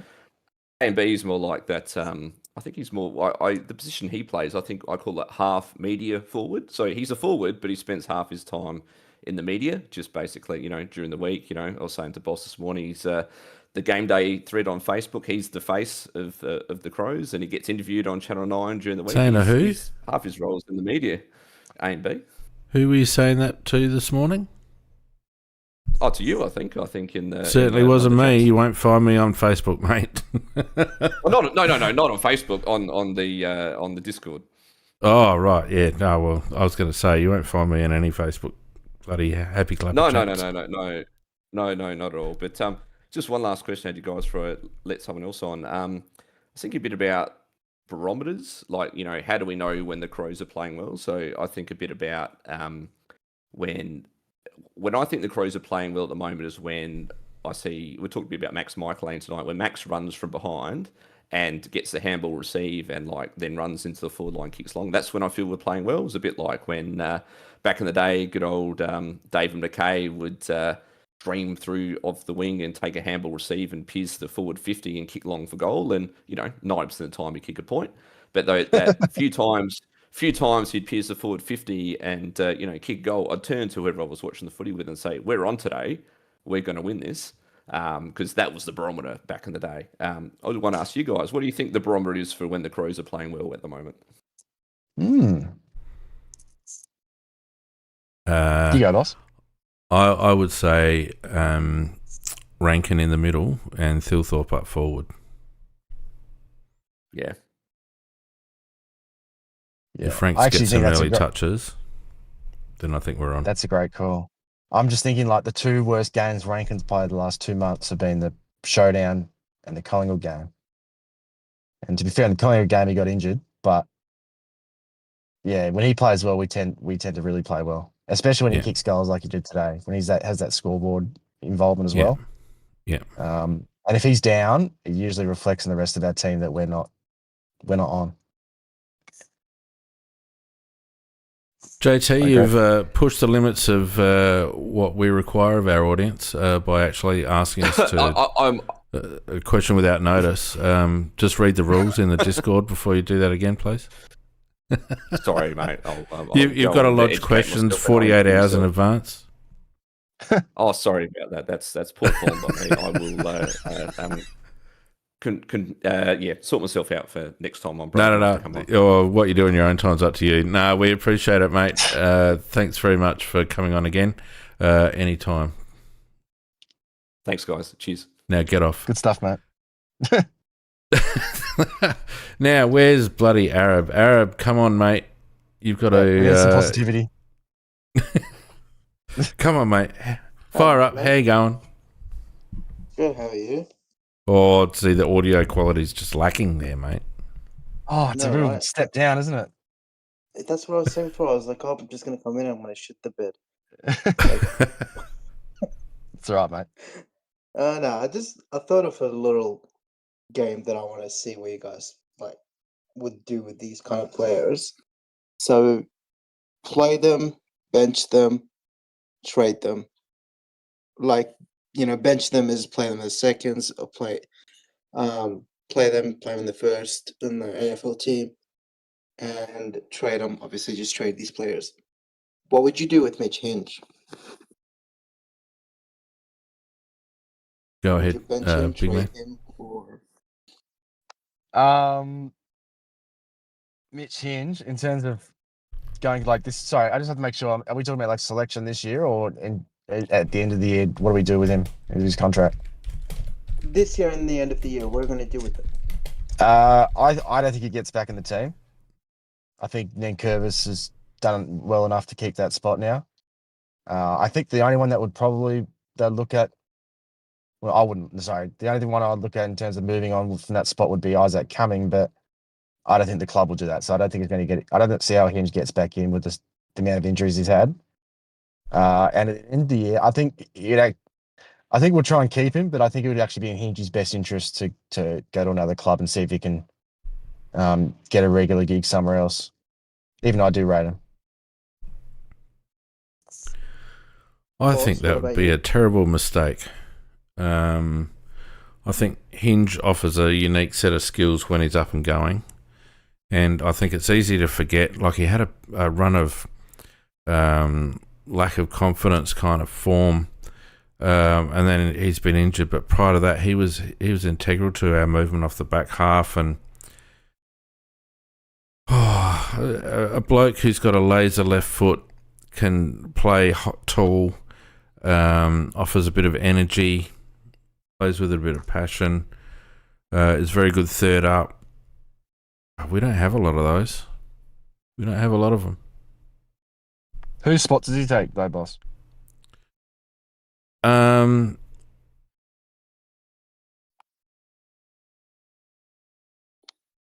Well, at the moment, he's like in form. In form, he takes Max Michaelani's spot, to be perfectly honest. Are they different players though? Yes. Like Michaelani is more of a lockdown kind of attacking. No, but we've turned him into a lockdown. Last year, he wasn't playing lockdown. He was much more free-flowing, and I think, this is just my opinion, Arab, but I think we've filled his head with instructions and team play and rules and all the rest of it, and he's become a shadow of himself for myself. I think he's better off. I would actually like to see Max tried a little bit higher up the ground. Not necessarily in a midfield role. I don't think he's a midfielder. But I think he could go into that half-back line rotation where he's more of a running player than a lockdown player. I think his versatility, I think, has actually been to his detriment because they've tried to use him in far too many ways. That's what I think, big man. What do you reckon? Yeah, I mean, I would. I think I would trust Max in terms of his defensive stuff, although not based on today. But overall, I trust him more as a defender than I do Hinge. But of course, I agree on the other side of things. I think Hinge is a better ball user and more damaging coming out of the defensive 50. So that's why I don't think they're a like for like. I think if anything, I think Cummings / Nankervis are the more likely ones he would replace, especially Nankervis, that sort of hybrid player. But you can't drop Max. So sorry to interject, but I think you'd probably end up playing Max in Rory Laird's role. Well, that means Nixie would have to have a big about turn in terms of his love for leading, unfortunately. Yeah, but you're asking me, not Nix. That's my thoughts. Yeah, true. Who's another player, Arab? Luke Pedlow. Yeah, so he's unfortunately, I think Luke's gone. That injury is nasty. What an innocuous thing to do. 7 week hamstring. Bloody, that's shocking. And unfortunately, it's just another one. We thought he was coming good with his body, and then he does 2 hamstrings or whatever. And he's another one like him. He might actually just be best served going somewhere else to have more likelihood of getting a regular gig, but also just for his own body. Sometimes when you move to clubs, for whatever reason, it seems to help. If maybe you should go north or something to Brisbane or Gold Coast, see if that helps with his injury management. But I think the big club is definitely more interested in him. I think there'd be he's not going to cost much. He's out of contract, so I know there's rumours about Port. I really hope not. That's not true. I'd like to keep him, but I think personally he should also have a look around. Although I'd like to think we try really hard to keep him because I think there's still something there. It's just these bloody injuries, boss. They're just killing him.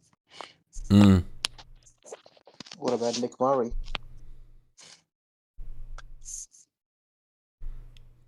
I rate Murray more than most.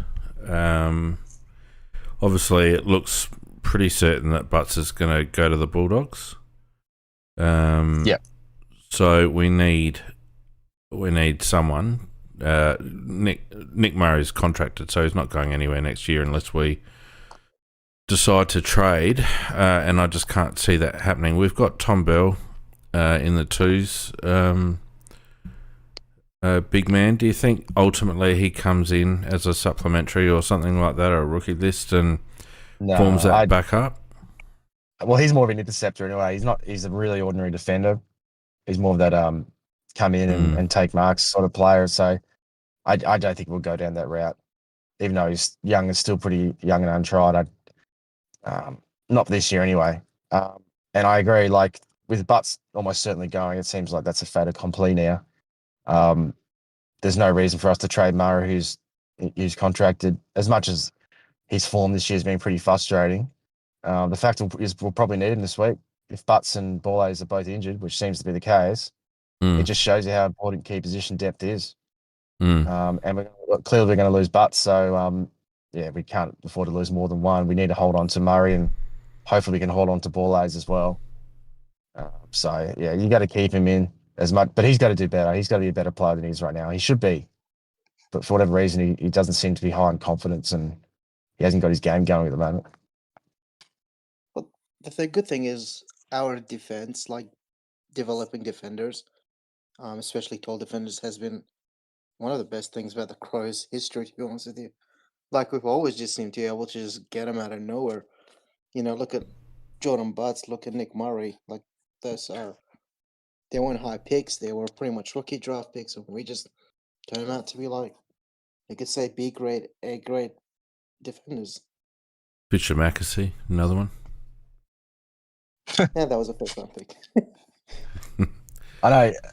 Maxi just showed there that you don't need to spend high picks on key defenders. They either fail forwards, become defenders, or you get them the rookie draft or mid-season or pre-season. Like that, you don't really shouldn't spend high up on these guys. And and that's what we've done. You know, Keane, Murray, Butts, all rookies, all preseason picks. So yeah, I mean, it's tough. He played really ordinary on the weekend, Nick Murray. So he's not coming back in with a whole lot of form, but we just don't have a choice now. And I think that's why we just need to keep these guys, because the way our injuries are going at the moment, mate, under the Irish fella, um, we need all the backup we can get. And I think we've coped better than most clubs would have with the amount of key defender injuries we've had because of that depth. So we can't afford to sort of lose that as a strength. Would you try to develop Toby Murray as a defender like we did with Nick Murray? Because No. Nick Murray was first and forward, then we turned him into defender. Would you try to do the same thing with No. Toby Murray? No, I think you get a very similar player, and I think you'd find the same sort of faults. Toby doesn't have the field kicking skills. Yes, he's good in the air, but he hasn't shown a high level of footy IQ, and he doesn't have the field kicking skills under pressure, in my opinion. So very similar to what we're getting with Nick. I really like Nick Murray. I think it's a real shame that he's had trouble since coming back from that knee injury. And I'm not just disappointed. We've got a year to go. I think another pre-season back, we might see a better version of him again. But yeah, no, I don't think Toby's the answer. One last player, I guess, is Charlie Edwards. What do you do with him at the end of the year? He's not a key defender, mate. No, I'm just saying, like, would you trade him? Bench him, or I'm keep him taking the team? piss. What are you doing, big man, with that one? Well, we lost Peatling and Berry this year, and he still couldn't get his way back in. So I think that says a lot. So I think for this, in terms of the short term, I don't see him getting back in. In fact, I think Sid would be more likely to get back in than Charlie. Long term, I mean, I think you'd agree with me, boss. It just feels like the club, or at least the coaching panel, don't rate him. I mean, it took a Dawson's tragedy for Edwards to get a game. He got dropped after 2 games. One of them he played really well in. Bloody Matt, even Matt Crouch was saying the bloke's never going to be a top level midfielder. So he's basically written him off as already in terms of his career. So if Matt Crouch is emblematic of how others feel at the club about him, then I'm not sure he's that highly rated. Third year player, midfielder, if you can't become a regular at that point, it gets pretty tough, especially when you're a first round pick. And he's physically well made already for AFL. It's not like he's a string bean. So I think he's really likely to leave. We haven't heard much scuttlebutt about it yet, but I'm going to assume that there's a Victorian club that's keen at some point between now and the trade period. I reckon they rated Nankervis too for a long, long time, until they rated him because they couldn't help but rated him. Yeah. I mean, don't get me started on that. I mean, I think it's the same situation. It is. I think Naked played more games at this point now than Charlie had, but not that means much. But I think we're missing a trick, because I think Charlie has some weapons. He's a smooth mover. He's a beautiful long kick, kicks goals for a midfielder too. Doesn't use his height as much as he should, and he's got to get more aggression. But he always sort of was a project player. He was a late bloomer. He came from the clouds a bit. He wasn't playing for Vic Metro or Vic Country or anyone. It was just his last 6 games or so for the Sandringham Dragons that put him to the picture a bit. So he was always going to take a bit of time despite his frame. So I think I don't want to give up on him now, because I think there's something to work with there. But he'd be thinking, I'm not rated here, so I'm gonna see what I've got out there. I think he'll be offered a contract. I think he'll be offered better from other clubs. I'm pretty sure there'll be at least a couple of clubs interested in him. All right, that's all. Thank you so much. Hope you guys. Good on you, mate. No worries, Arab. Thanks, Arab. You see it. It's a very Do you agree with subdued me about? Arab tonight. Yeah. Do you agree with me about Edwards, like in terms of where it's heading? Yeah, look, I think so. because we've got a lot of him already, and I don't know where he would fit in a rotation. Our midfield has a lot, but what it doesn't have is not what Charlie brings, if that makes sense. Yeah. So if I was Charlie, I'd be looking elsewhere. I'm with you. I think he's an AFL standard player, and I think there'd be clubs out there that could benefit from having him in their rotations. The mistake that people make sometimes with midfielders is that if they don't look like they're going to be a champion, then they're rated as nothing. And you look at a guy like Sam Berry, for example, who's never going to be a champion, but he's a very, very, very serviceable midfielder that I think a lot of clubs would like to have on their list. And I think Charlie could be something similar. He's never going to be your A-grade elite midfielder, but he's going to be a very handy, like a Willem Drew type or someone like that just gives you an honest effort every week, and has more good games than bad games. And I just don't see where he fits in our group at the moment. I think we need something different. I reckon the coaches don't think he's tough enough. I think that's probably where they have an issue with him. All right. Hopefully we persist, because you can improve. It doesn't mean he's ever going to become like a bloody junkyard dog, but you can improve in that regard. Dale Thomas was a bit of a soft outside player in his first couple of years and became a much more well-rounded player. So had a decent career. Dale Thomas, but Braden Cook was probably rated a little bit soft when he first started. Absolutely, and now he's not the hardest player going around, but he can win his own ball now, which is a big step up from where he was 2 years ago. So it can change. Right, let's move away from that and move back to talking about some of the players in the game just gone. Geordie had 30 touches, 18 and 12, 4 marks, 3 tackles, 9 clearances, just under 500 metres gained from Jordan. He also had 4 inside 50s, 6 centre clearances, 10 score involvements, went at 73%, 11 contested possessions.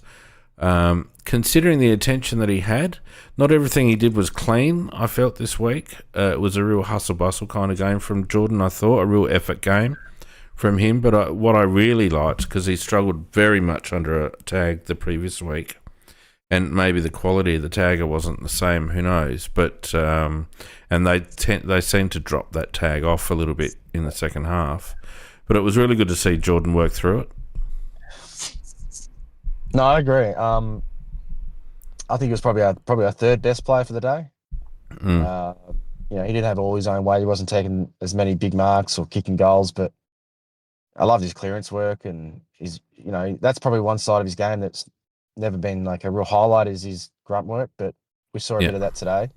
Yeah. So it's good that he can sort of show that he's got that in his repertoire, because we know everything else he does is such high end. So a good game from him today. I think he's someone that could have a really good game next week against Richmond. I think they don't really employ a tagger, so he could get off the chain next week. But no, as you said, those stats, but those contested and those clearances, that's the thing that jumps out the page to me. Yeah, and his ability to get involved in score chains. Ranks had 23. Was a really good game for. I've really enjoyed watching Rankin develop as a midfielder. I'd pretty much not written him off, but sort of rated him as a hybrid who could come in and have an impact, but don't expect him to be a full-time player. But since the bye, I've been really impressed and enjoyed watching him develop. 7 marks, 5 tackles, 4 clearances, 584 metres gained. Did a lot of work in the back half as well. He had 9 inside 50s, 11 score involvements, 5 intercept possessions, went at 87% disposal efficiency, and had a lot of uncontested positions, which is what we want from Isaac. We don't need him. He's obviously got to go, and he does go when when it's his turn. But we want him being the bloke cutting. He needs to be our Nasiah Wanganeen Miller, not our bloody grunt player, not our Patrick Cripps. So, and I feel like he's really starting to get into that sort of a groove for us. Yeah, I'm not beg to differ. I differ a little bit. I think that he's, with the contested stuff is not so much like the really hard stuff, but like the loose ball, that's his go. So he actually tends to get a lot of contested possessions because that's just the way he plays and when he's a midfielder. So I wouldn't want to like stifle that. Oh no, I'm I just not agree. saying I don't want him to be on the inside. No, I want him but to, like, he can get his own ball, absolutely, but I don't want him to be the one at the bottom of the pack. No, I agree with that. But yeah, he was getting the ball everywhere today, wasn't he? He was getting, as you said, quite a lot of the ball in the back half and being part of that transition. And I like the fact he was willing to use the corridor a bit. But then he got forward and kicked 3 goals as well. So it was 2 or 3. I forget which one it was. But yeah, like that's a pretty handy game by anyone's measure. And he's had a really solid 5 or 6 weeks now. Yeah. Since coming back, we put him straight into the midfield after he came back from the hamstring. Yeah. Or calf or whatever it was. I think it was a calf. And he hasn't really missed a beat apart from a couple of games here or there. So, and as we said, the ones where he hasn't played well, the ones where we haven't played well. So just shows you how much impact that he has and how important he is to us.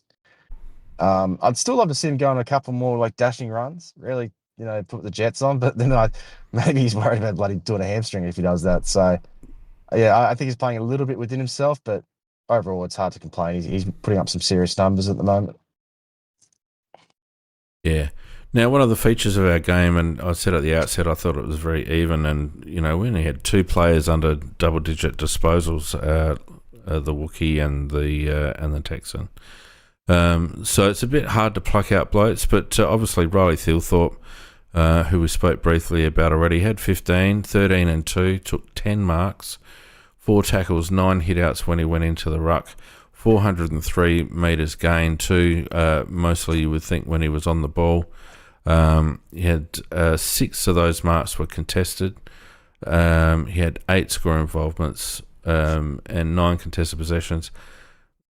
That's the kind of game that you want from Riley, in my opinion, and I hope that they've seen enough to think going into this final series, our ruck combination is Lockie McAndrew with a bit of Riley Thilthorpe. Yeah, I reckon this could happen a little bit sooner. I mean, they know more about Thilthorpe's back than we do, of course, but he seemed to relish it, didn't he? And Yeah. it was obvious pretty much from the 5th or 6th minute of the game that he was on. And he just kept going and going, and he was a real handful. I'm sure Essendon supporters would be just thinking, God, Thilthorpe killed us today, because he did. I thought he was best on ground. That was the most he's looked like his 2025 self. Correct. Oh, yes. Yeah. Which is exciting. Yes, got to consider the opposition, of course, but as I said previously, I think just some of the way in which he was moving and the marks he was taking, I don't think it would have mattered so much who the opposition was. I think he was just looking that clean and dominant in the air. I think it would have been a trouble for any opposition team. So exciting and a good time to hit some good form, I think. Yeah, 100%. Really good from Riley, and what he offers in the contest at ground level is just unique. Very good. I felt like Calamar Chi just reminded us why we recruited him. Looked very, very good and very clean. His disposal was excellent. Was able to make an impact. He only had the 15 disposals, 9 and 6, but he took 5 marks, nearly 300 metres gained. He had 4 goal assists, so he was really good, particularly in the first half. He kind of died out of it. He might have been a bit short of legs in the second half, but 3 inside 57 score involvements. That's why we recruited him. He was very, very good, I thought. Yeah, he barely played the last quarter, did he? I think he got put on ice pretty much and late. Yeah, that was good. It was great to see. He's just a really good decision maker. And I think you can't have enough of those sort of players in your team. The guys who they get the ball and 8, 9 times out of 10 they're going to make the right decision. He's a bit like Rochelle in that regard. Maybe not quite as much pizzazz in his game as Rash does, but they're both similar in terms of, if you got the ball in their hands, something's likely to come of it. And for him to hit the scoreboard, get more involved, clearly his best game for us since he's come into the team, although it helps when you don't pull a hamstring halfway through like you did the other games. Correct. Yeah. I mean, it's just a shame we've had such little exposure to him this year. But if he can have a clean run at it now, there's no doubt he's going to have a positive impact for us because you want the ball in his hands. And if we get more players we have like that, the better. You want guys like Cook, Rash, Chi. These guys, they're priceless when they get the footy. Yes, 100%. Now, I did mention, I'm just plucking randoms out here. Joshy Rochelle, only 11 disposals but kicked 2 goals. Had a little bit of time CBAs. Well, I don't have CBA numbers, so I don't know exactly, but I felt like he had maybe half a dozen. 5 score involvements. I just feel like it's simmering with Rash. I just feel like he's going to burst out and kick 50 goals in a game one day. Like I just feel like he's had a few almost games. Yeah, and I felt like today was a bit of an almost game. Like he dropped that mark that he's, like in Rash's defence, he would not have been expecting for Ben Keys to put that on a bloody plate for him. And he would have been shocked, and I think that's why I dropped the mark. He expected to run an extra 30 metres to the boundary line. So, but jokes aside, I just feel like he's almost there. I just wish we could get him into the game a little bit more. Yeah, I thought he looked right early, and then he had a little patch in the game where he was just a bit off with his intensity, and I think he lost his confidence a bit from that, and probably led to that drop mark. He had some good moments. Clearly, he kicked a couple of nice snags and got involved as he usually does. But again, low numbers. Just wasn't able to get involved as much as he would have liked. He was okay. He was okay. I mean, look, to be honest, he was one of the lesser of our forwards in a really good group today. With Archie, Thilthorpe, Dowling, and others. So they can't all go nuts, but he probably would have liked a bigger game. Maybe he saved it for next week. I think one of these 2 easy games he's going to really cash in. So I guess it's going to be against the Tigers. Home deck. He loves that. I thought your boy was pretty good. Zach only 11, but what he did very well, and I liked his defensive work. I felt like he was very energetic in that forward half. So 3 inside 50s. He had 7 score involvements. Went at 100% efficiency. Tough gig where he's playing, but I felt like he was effective. It's funny. You were actually more positive about his game than I was. I just feel like he's going to ground a bit much at the moment. I think he's probably feeling the pinch a bit. My worry for Milk is that if he was to get rested, I don't know if he gets back in because you know how Nixie goes, mate. So I sort of just wanted to stay in the team regardless. I think he was doing a bit of a defensive job on Archie Roberts. So who had a decent amount of pill, but didn't have a huge game by any means. And they were doing a lot of chipping around as well. Yeah. Again, I would like to see him have a bit more scoreboard impact. I think he's got to be careful he doesn't become that sort of Lockie Murphy guy who just doesn't kick goals. But I liked his tackling. I thought his ball hunting was pretty good. It's just I just thought he's lacked a bit of his usual zip. Maybe I'm being harsh, but yeah, he was just okay. Which makes me worry about his spot in the team long term. But if we keep getting injuries, then he's going to stay in the team by default, isn't he? Yeah, it'll be interesting to see what the final mix is. Obviously, we had Archie back this week. Pedler's on the sidelines. Fogarty comes back in. You'd think for the Wookiee. Yep. So there's not a huge amount of pressure for spots up in that forward line for small to mediums. So he probably holds on that basis. We'll see what they do next week, whether they decide to give him a break or whether they just play him through. But if he's a little bit gassed, they might decide to give him a week off. SANFL played this week, so surely they're due for another bye. It's been 2 weeks. Yeah. Oh, look, I just felt like he was energetic. He didn't have huge offensive numbers, but I felt like often he was the guy chasing the bloke out of defence or forcing them into a pocket, deep or something like that. Whether I just happened to notice it this week or not, I'm not sure, but that was just my observation. We saw Dan Curtin get a fair bit of time in the mids, 18 touches, 10 and 8, had 5 marks, 4 tackles, 5 clearances, about 440 metres gained. He'll be better for that, I think. Big man. Obviously, midfield is not something that you just slot straight into and dominate. He had 6 inside 50s, 6 score involvements, win at 84%, 8 contested possessions. I felt it was a pretty good exercise against a solid midfield. Well, it was good to see us actually do it. It was obviously on the cards for the messaging we got during the week. There was an article that Nixie did during the week. You see it just before selection came out. Nixie's notes.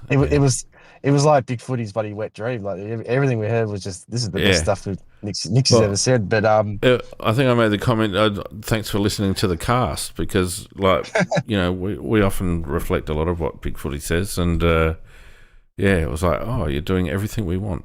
It's like Christmas, basically. And he actually did it, to be fair. So that was good, and started really well. Dropped out of it and then had a really good last quarter. I think you got a lot of confidence from it though. There was, sometimes he got caught not holding the ball, but he wasn't able to sort of get out of the contest. But there was other times where he was able to put the Jets on a bit. He's really good with his hands in traffic as well. And when he gets tackled, half the time he's just breaking them. He's just too bloody strong. I really liked the fact that he had 2 goal assists. So, he's able to get a lot of inside 50s and have some impact there. It's scratching the surface. It wasn't like a dominant game, but I think there was enough there for him to get a lot of confidence from it. I'm thinking he'll hopefully get another fair amount of opportunity in there next week. Yeah. Unless we bring both Berry and Peatling back, which I don't know if that will happen or not, but I'd like to see him still get some time in there. And I think he would have got a lot out of it. And hopefully it's a lever we can pull in the finals when things don't go our way. Yeah, that's right. I agree with that. And I think Daniel just needs time now. He's got the chops.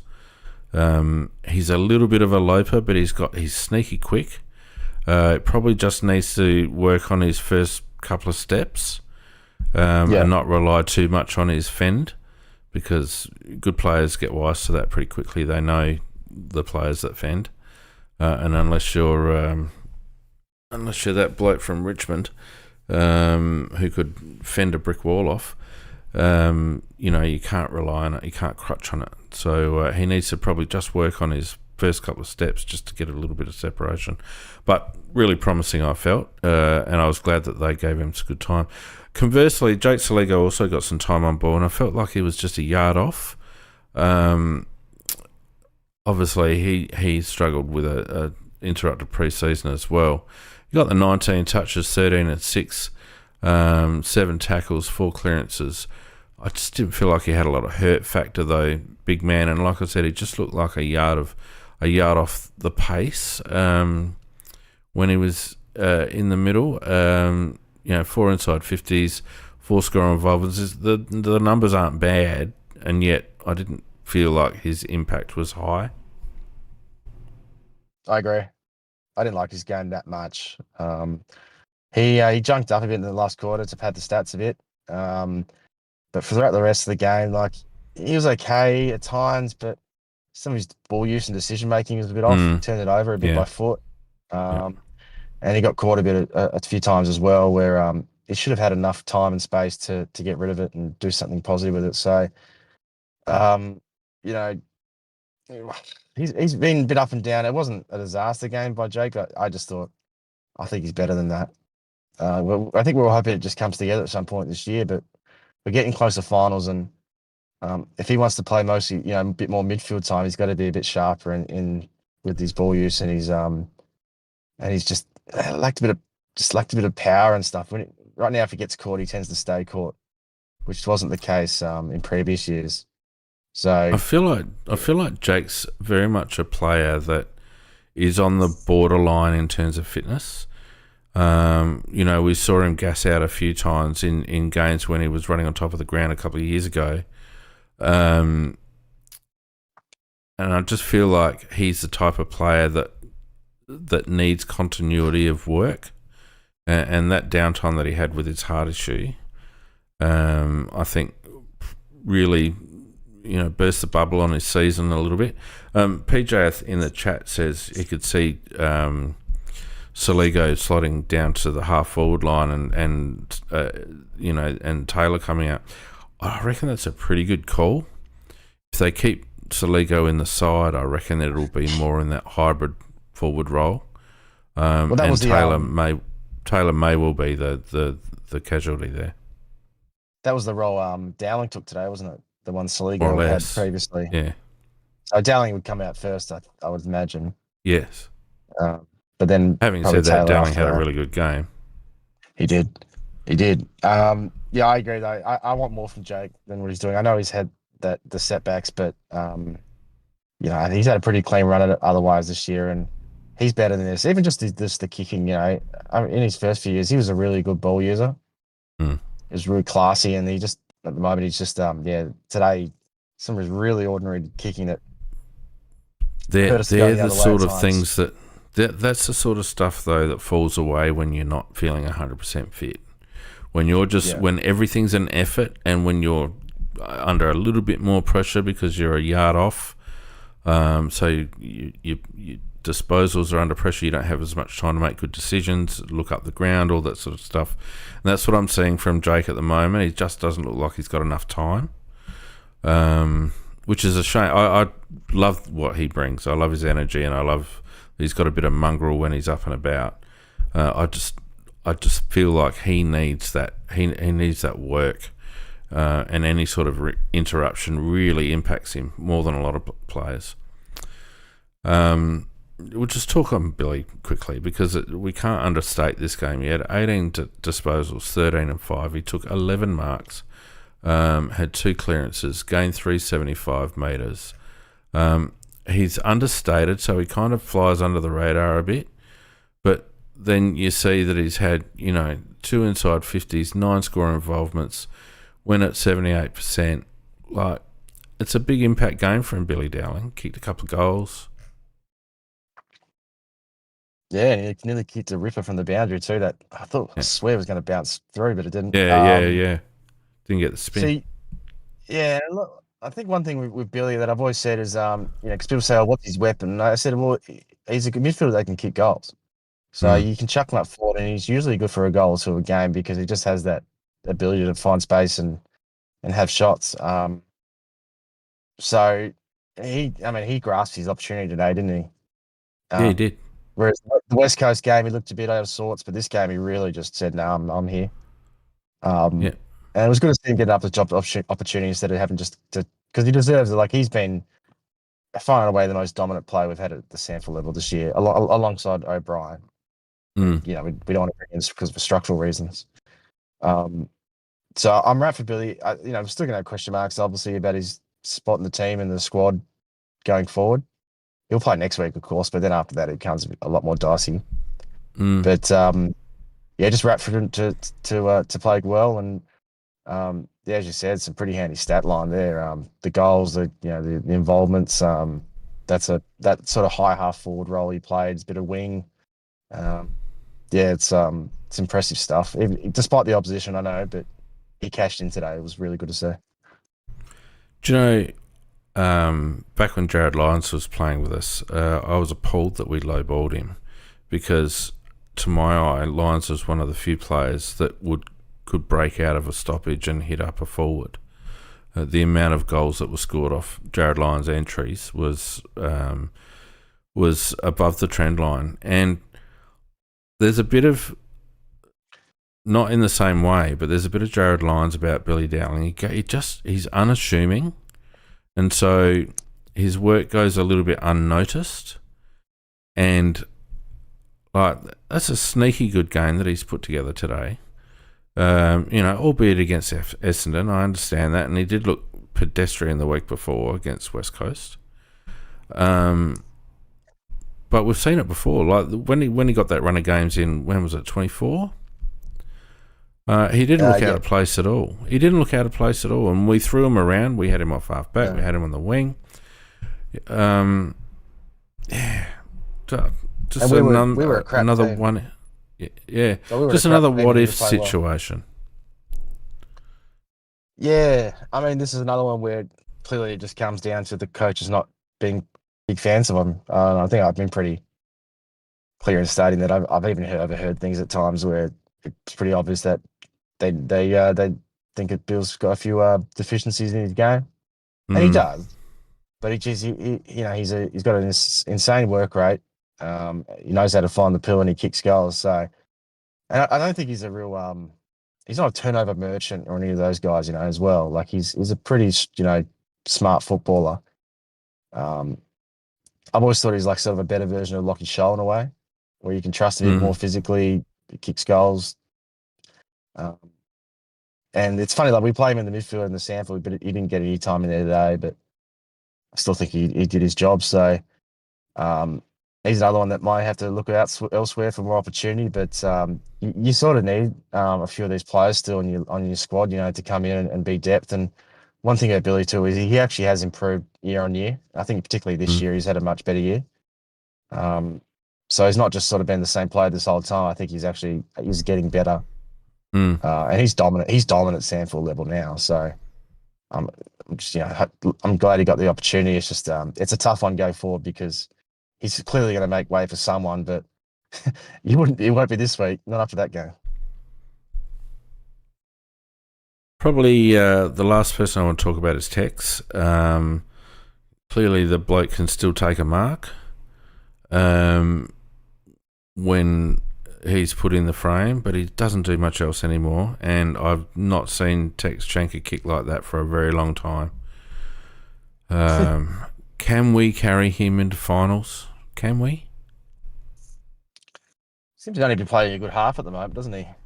Yeah, or not even that sometimes. Can we carry him to finals? I mean, he's still a better option than the other tools we've got. I think it's just a matter of do you need to play? How many tools do you need to play?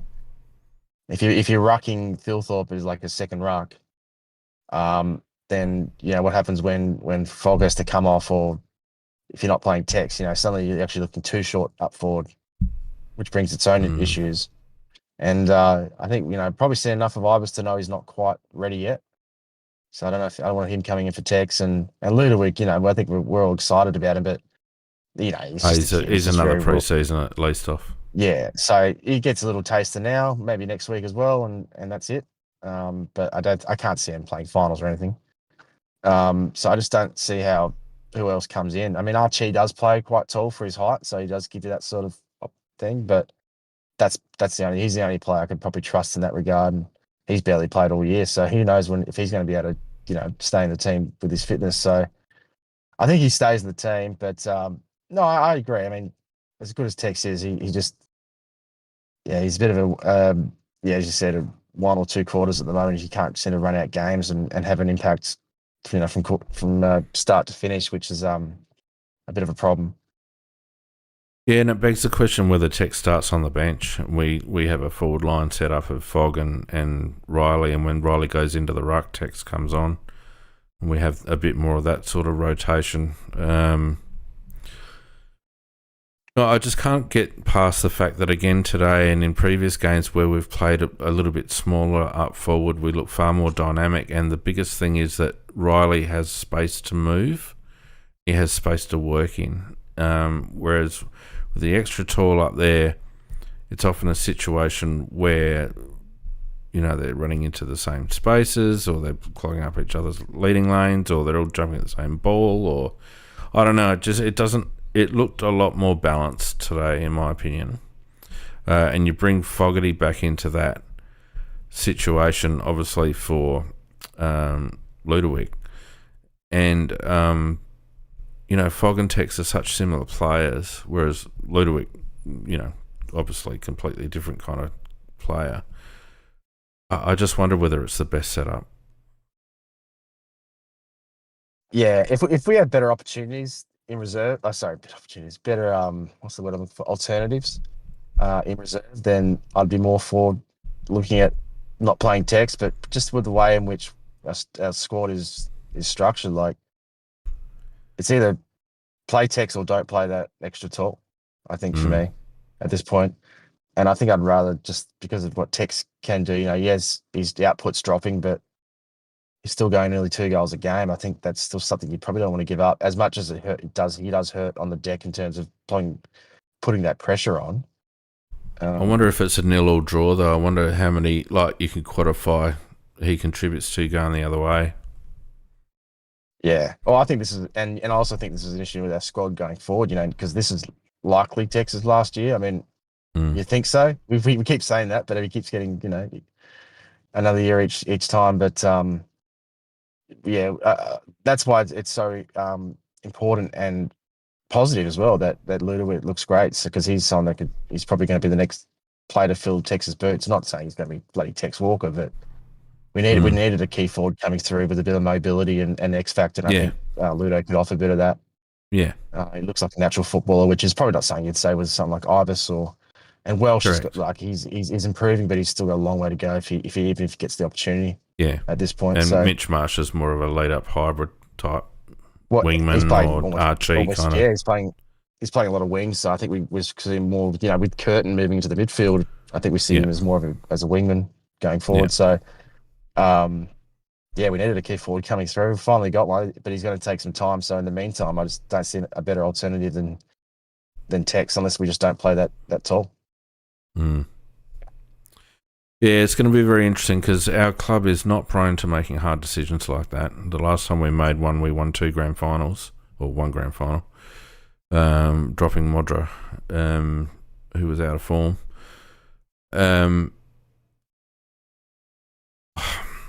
I just don't think Tex is in our best 23 anymore. I really don't. I love it when he clunks a mark and kicks a beautiful goal. Love it. And he's obviously got that basic football skill, and he'll probably have that basic football skill when he's 45, running around in the Masters. But the way footy's played today, there's so much that he doesn't offer anymore, and I think it hurts us. And we've got a bloke that is like a Tex clone that you slot straight in there in Darcy Fogarty, and you'll get the same result. You'll get good lead ups. You'll get a lovely kick for goal. You get the odd, clunky sort of body on body mark. But you'll also get a little bit more going the other way as well. So I don't know. No, it's a fair point. It's a really tough one, I reckon, boss. Because we love Tex, and statistically, he's kicking goals, and I mean that mark he took on the boundary today, and the goal he slotted straight after, elite stuff. But it's just what what else does he offer? And he's not taking as many marks up the field anymore. He's not getting involved for longer periods of the game anymore, and obviously the defensive stuff he's never been great at. But it's clearly it's even worse than it used to be. So there are problems there. I still think he's one of those players that if you don't play him and you end up being like, oh shit, we kind of missed Tex today. So it's a tough one. It's a tough one, but my limited recollection only recalls Tex delivering in one final, and that was the elimination final in 2016 against the Bulldogs. Oh, Freo. I don't know, the 2012 games, he was. You remember the Freo 5-goal Freo game? See, that's what I mean, my limited memory.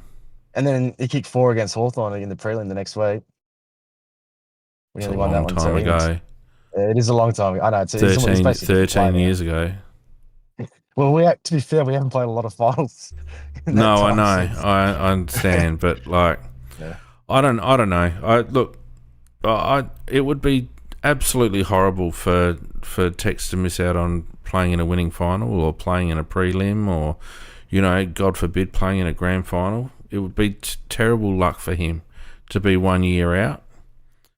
But selection integrity, it's a real line ball situation in my opinion. I think we'll see. We'll get a look at it in the Freo game in a couple of weeks because Fogg will be Maybe. back, and I don't think we'll bring over Tex. I think that's another wet rest for him. So see Yeah. how it looks. Yeah. Very good. Well, mate, only a brief chat about next week. It's Richmond, obviously, next week, who I think will be a little bit more of a stern test than Essendon, to be fair, although being at home probably negates that stern test. It's another one of those banana peel ones, and Richmond have done it to us in the past. Recently it's 24. So it's a Saturday night game at home. The only thing I worry about is complacency. We have such a tendency to drink our own bathwater. And after we have an easy win like that, where we've put a lot of score on the board, and there's a little bit of, I wouldn't say there was showboating today, but there's, everyone's pretty happy with themselves. That tends to be the time where you want to get Adelaide after they've had a big win. So that's my only concern. Yeah, I going into this 2-game patch, I thought we would have I think we'd win both, but I thought one would be much more convincing than the other. So I guess Richmond now is probably going to be the harder of the two, based on what I was thinking. But I mean, I think it's a good thing that Richmond won today against West Coast, because it sort of gets that out of their system. And young teams tend to have really bad games that coming off a tough win. Yeah, off a good win. Yeah. They have a bit of a come down. So that could play in our favour as well. I know you said that we can drink the bath water, but I think we just got to get the job done. It might not be the prettiest game today. Wasn't at times either, but this is one game that I just can't see why we should be worried about. I mean, we're talking about a team that's won 3 games a year. They've still got a lot of injuries. We're playing on our home deck. I think there's too much for it to play for, and I just think it doesn't have to be a 70-point win like today, words. but I think. Well, I mean, I'm just thinking back to 2024 against Richmond, like that game, but that was a different circumstance. To be fair, that was much different. We were in a hole then, but you're right. You can never take anything for granted and think you just assume you're going to win. And I certainly hope the players don't. In 24. We went in a hole in 24. Oh, we were playing like shit. No, we weren't. Remember? 2024. We missed the finals by a bloody umpire's decision. No, that was 23. That was 24. I'm talking about the Billy Dowling 24 game. That was because we Oh no, that's right. No, you're right. Yeah, right. But Sorry I don't think it's different circumstances there. I hope we don't have a bloody couple of fringe players kick bags like they did against us that night. But oh god, some of those guys that played well that night are not even on Richmond's list anymore. Yeah, But anyway, I know. Yeah, I digress. But yeah, I just get the job done, and hopefully, I'd like to see us keep a couple of those kids in just for another game, give them a taste at home in a real jumper, and enjoy that as well. And then obviously we reset for Freo. Well, I mean, selection is going to be interesting because none of those boys today deserve to be dropped on form. Ludicky obviously is the one most easily, swappable with Darcy, and you'd expect that to happen. We need to get some gains into Darcy and make sure he's up and about. Oscar Ryan would Wait, be... did you mean, sorry, did you mean for the Freo game or for this week? For the Freo game. Fogg's, I was going to say Fogg's still got a week. Fogg's got one more, hasn't he? Yeah. Yeah, Oscar... I don't know who comes out, to be honest with you. We may even leave the opportunity to give Berry and Paitling another week off. Well, I think one thing you got to consider is we've now got consecutive 6-day breaks coming up, so they might have to play the rest card again. Like we said before, McAndrew, I think this is the perfect opportunity to give him a rest.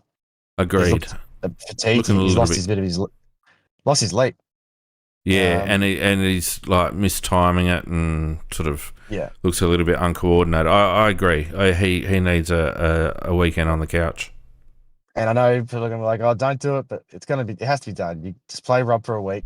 He's a good match for of course matchup for Nankervis. It's been a ripping form in the Sandful, so just give him a week. As long as he knows that that's all it is. That's what he's there for. So I think that's a great opportunity. I would give Nimbler a week too.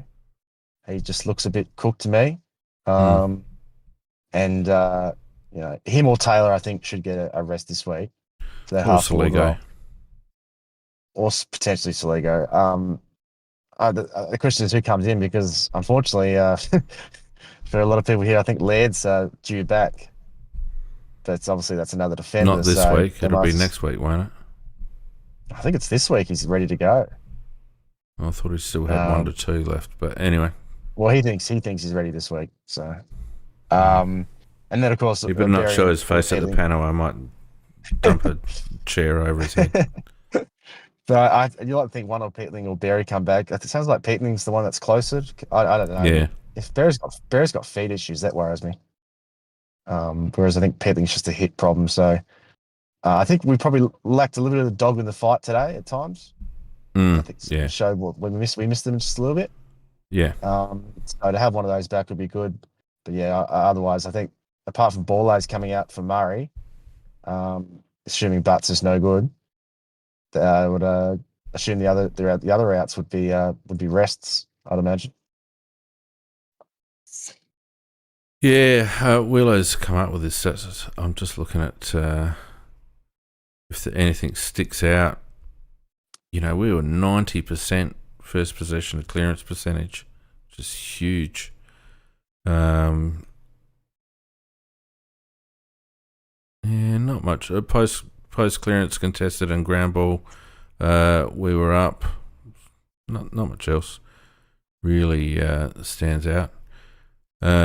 We kicked 10 goals free from JT was talking about barometers before. I don't reckon it's a player. I reckon it's this stat. Scores from forward half. We kicked 10 goals free today from forward half. It was our highest score source. Kicked 4-2 from centre bounce and 9-2 from defensive half. The source, a goal from kick-ins, 11.5 from stoppage and 11-2 from turnover. I think that forward half score origin stat is a very key indicator. Every time we've had good wins, that's been the key indicator. Yeah, it helps when you have a team like Essendon turning the ball over a lot, though. Yeah, well, that's true, but in other games, we've applied that front of pressure, haven't we, and been able to force turnover or at least force stoppage in our front half and get repeat entries. Yeah, I agree with that. Yeah. That was the Sydney game, wasn't it? That's how we won the Sydney 100%, game. 100%. It's exactly how we won the Sydney game. Any world that we, God, touch wood. Any world where we lose this game, right? You can always lose any game. Just like you got to step back sometimes and think, okay, if I'm a neutral, I'm not a Crow supporter. Do I think Richmond's going to beat Adelaide at the Adelaide Oval? No. So that's the way I'd sort of look at it and just be like, yeah, we get, as Crow supporters who've been hurt far too many times, we can sometimes be like a bit scared about things and worry. But I just think you need to sit back and think, no, there's no unlosable game, but this one gets pretty close. Yeah, I think so. I think so too. It'll be the way we win, and hopefully we like. There's just, I've said it for 2 months now, there's no room for complacency in this side. They haven't won anything. They've just got to be full bore now. And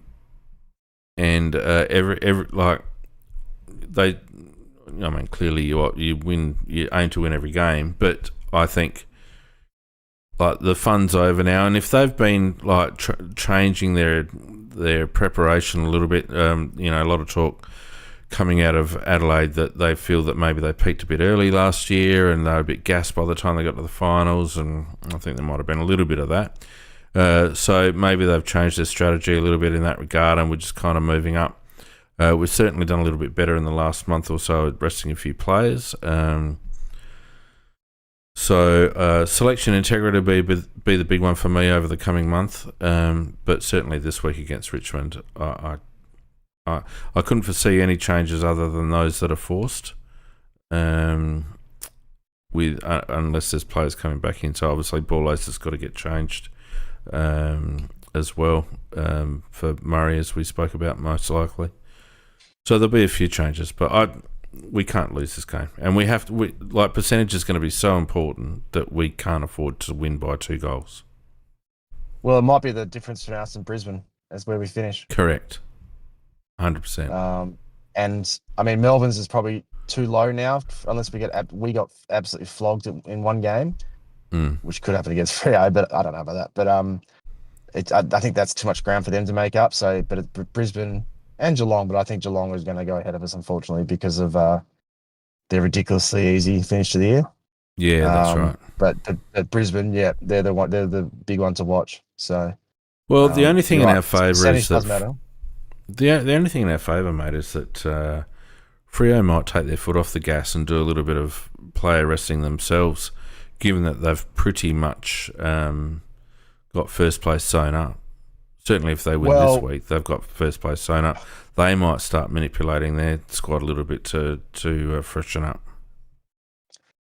Potentially, but I mean, a great team at home is still going to likely to win anyway, aren't they? Regardless of the intent. They're just that sort of team, and we play like crap at that ground, let's be honest. I am actually worried about Freo losing this week to Melbourne at the MCG. I can see them dropping that one, so they probably need to get up for our game if that's the case.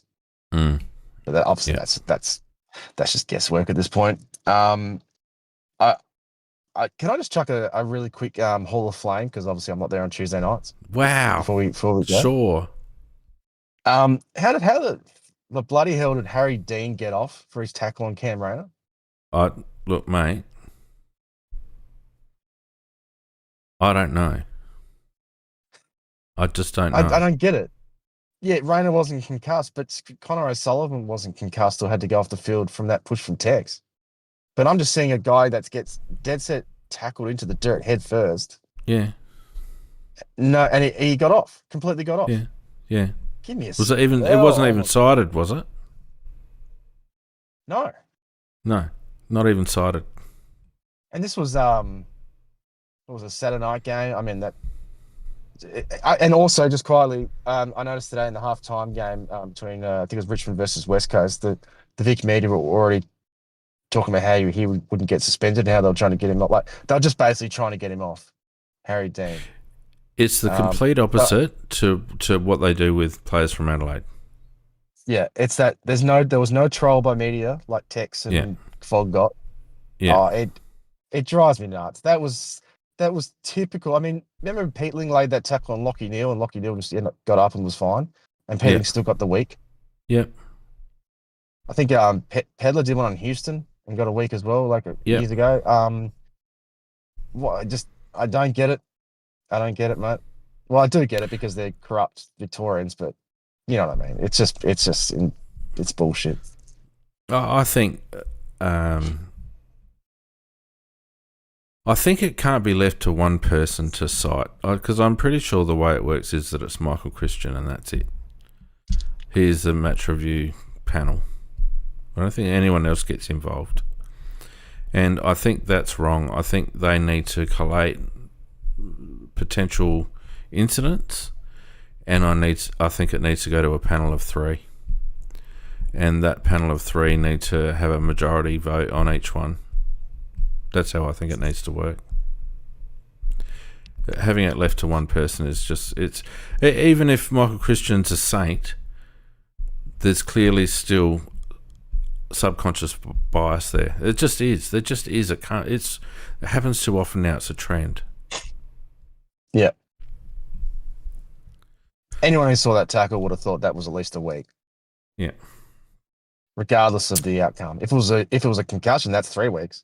Yeah, exactly. Well, that was the differentiator. That was the differentiator. If it was concussion, it was more weeks. It's not that there was no concussion, so it should be no weeks.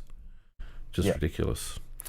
Just one little thing before we go to a little bit of scuttlebutt from a very trusted and well-respected source on Big Footy Big Man, basically coming out and saying that Zach Bailey will be a Crow next season. I haven't seen the post yet, but I know people It's talking about it C4, from so C4 Udorf. So for Yeah. those who don't know, he's a big footy Carlton fan. He's clearly got contacts in the managerial space. Yep. And he's usually like really close in terms of Carlton, Port Adelaide news and stuff. He's not usually as good with the Adelaide stuff, but I don't he's know about obviously that. got. Oh no, sometimes he has and sometimes he hasn't. He hasn't always got it right with the Adelaide stuff, but things change. Put it this way, he does. Um, He's careful about what he posts. He's not one of these blokes that'll just spray mud at the wall and see what sticks. Particularly when it involves other clubs, he will not drop something into another club's forum unless he's kind of confident something's happening. Yeah, correct. But yeah, as you said, he doesn't say things without knowing them beforehand. Like he doesn't post all the time and stuff. So when he comes out with something, you take notice. Yeah. And that's interesting to hear if he's saying that he's going, because we've obviously heard the opposite from Caro and Co. In recent times. So I mean, I'm not going to get my hopes up completely just yet because I'm a Crows fan, so I'm used to disappointment. But that's still positive here. At least it sounds like it's still very much up in the air. Which, to be fair, Cow Toomey was saying only as recent as this week. Genuine 50-50. And I'm not. I'm not sure. Like, and I don't know how much Toomey actually knows about what's going on there. It doesn't sound like he's got a really close ear to things, but that's that was against the tide a bit, because we were actually hearing that he was going to re-sign before that, weren't we? Like in the last few weeks, but bloody Wilson. It never happened, and now it sounds like the tide's turning again. So we'll see, but exciting to hear nonetheless. Yeah, it would be a good get. Is he the answer? I don't know, but he's certainly a really nice piece and free agent too. Like that's the thing, isn't it? Assuming and it's just look, costing us money. you're assuming they don't match, which I don't think they could if based on the fact they can't offer the same money. Well, it was never going to be a match just- situation. It was either going to be he takes their offer, which is low. I think what happened is that Brisbane extended their contract. So previously they were offering 6, whereas we were offering 7. Which obviously add a little bit of money to the situation on Brisbane's side. I have a feeling we might have just chucked in another, 50 or maybe something a year, which over 7 years is, another decent slab of money. even without changing the money, it's still there's a couple of more $1 million that he gets choosing us. Yeah. So yeah, well, that's right. It's a lot of look, and who knows? We'll see what happens. But as I've said, it's nice to hear some positive news on that front, at least. Yeah, so maybe by Tuesday night, for the people that listen to Tuesday Night Live, and why wouldn't you?